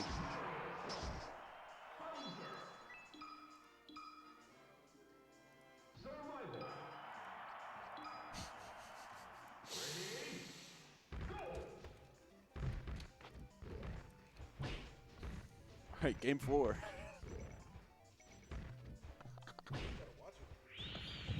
Hell Potato in chat, you better watch it. $70 on Chris, 2-1 odds. I wish I could take you up on that. Ooh. So you only owe 35 if I win. Low key? Are you betting on Chris or am I betting on Chris? How many times did you call me? Was Card ever on the phone or was it always just you?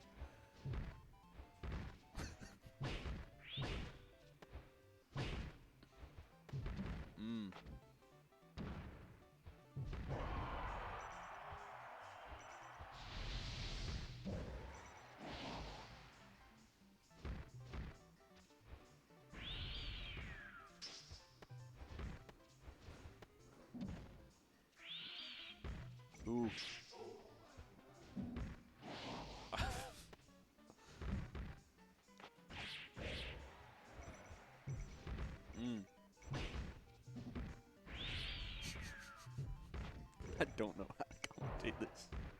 I don't know how to commentate in general. How do I commentate this?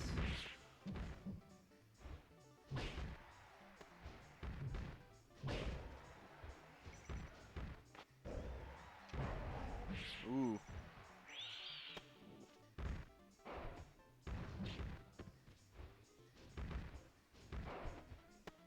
I see what we're trying to go for. This is cryptonic typing. Oh, my bad, my bad, my bad.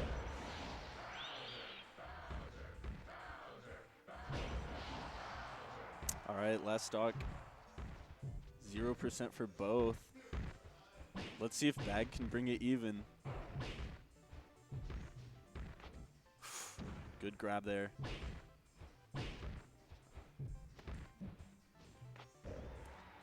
Nice. Ooh. Ooh.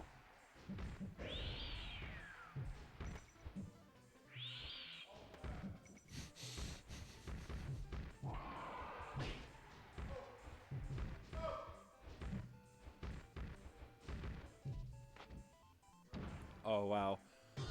It's not over.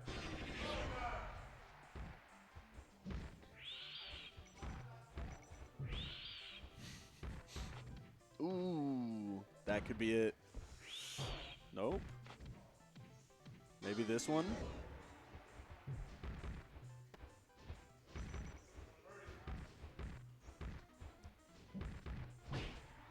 Ooh.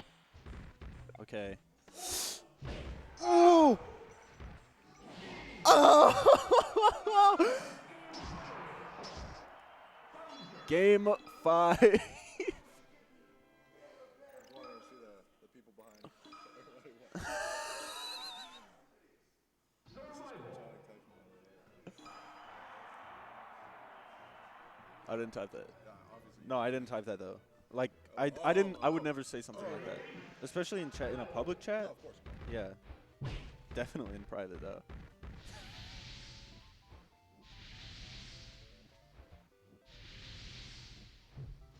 Ooh, it's a nice start for Jake.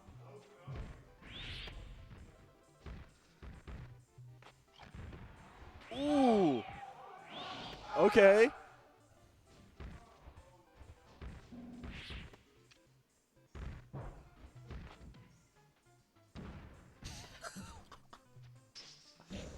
I'm sorry, Boone.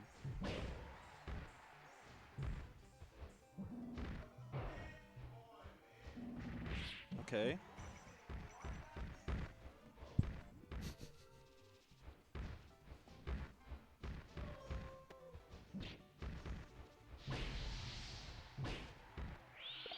Hi.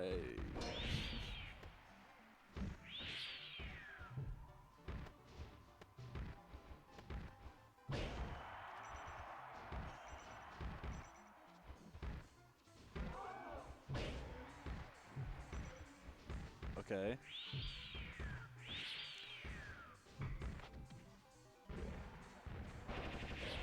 Ooh. And that kills off the top. Okay. I think he's about to fare. Who?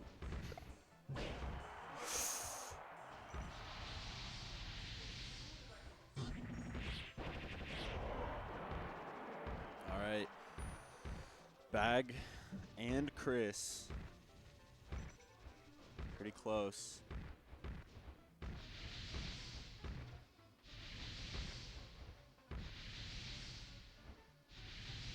I could watch this for days.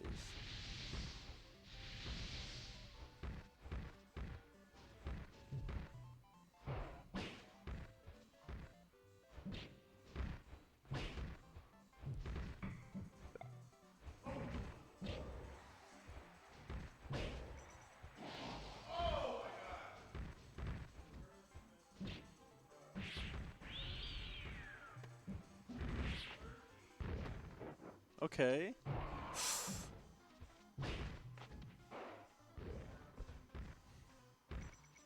Can somebody in chat tell me who's going to win this? It's game 5. Bag's last stock. Ooh.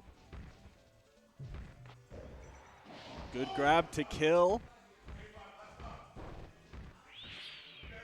This is a last stock scenario. I think Chris is going to win. I think Bag is going to win.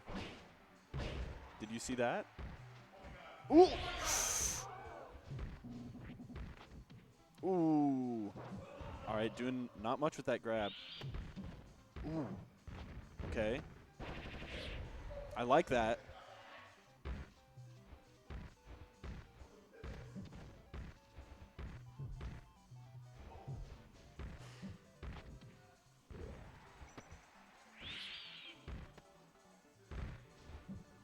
Ooh. What's going on? I'm scared. Oh.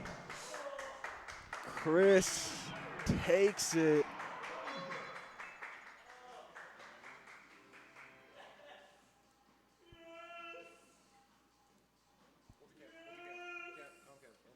Oh.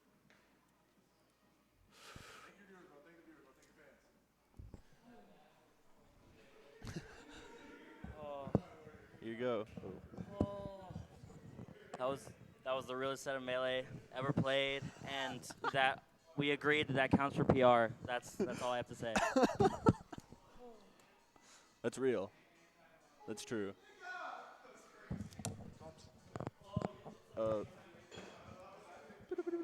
Yo, thank you guys for witnessing.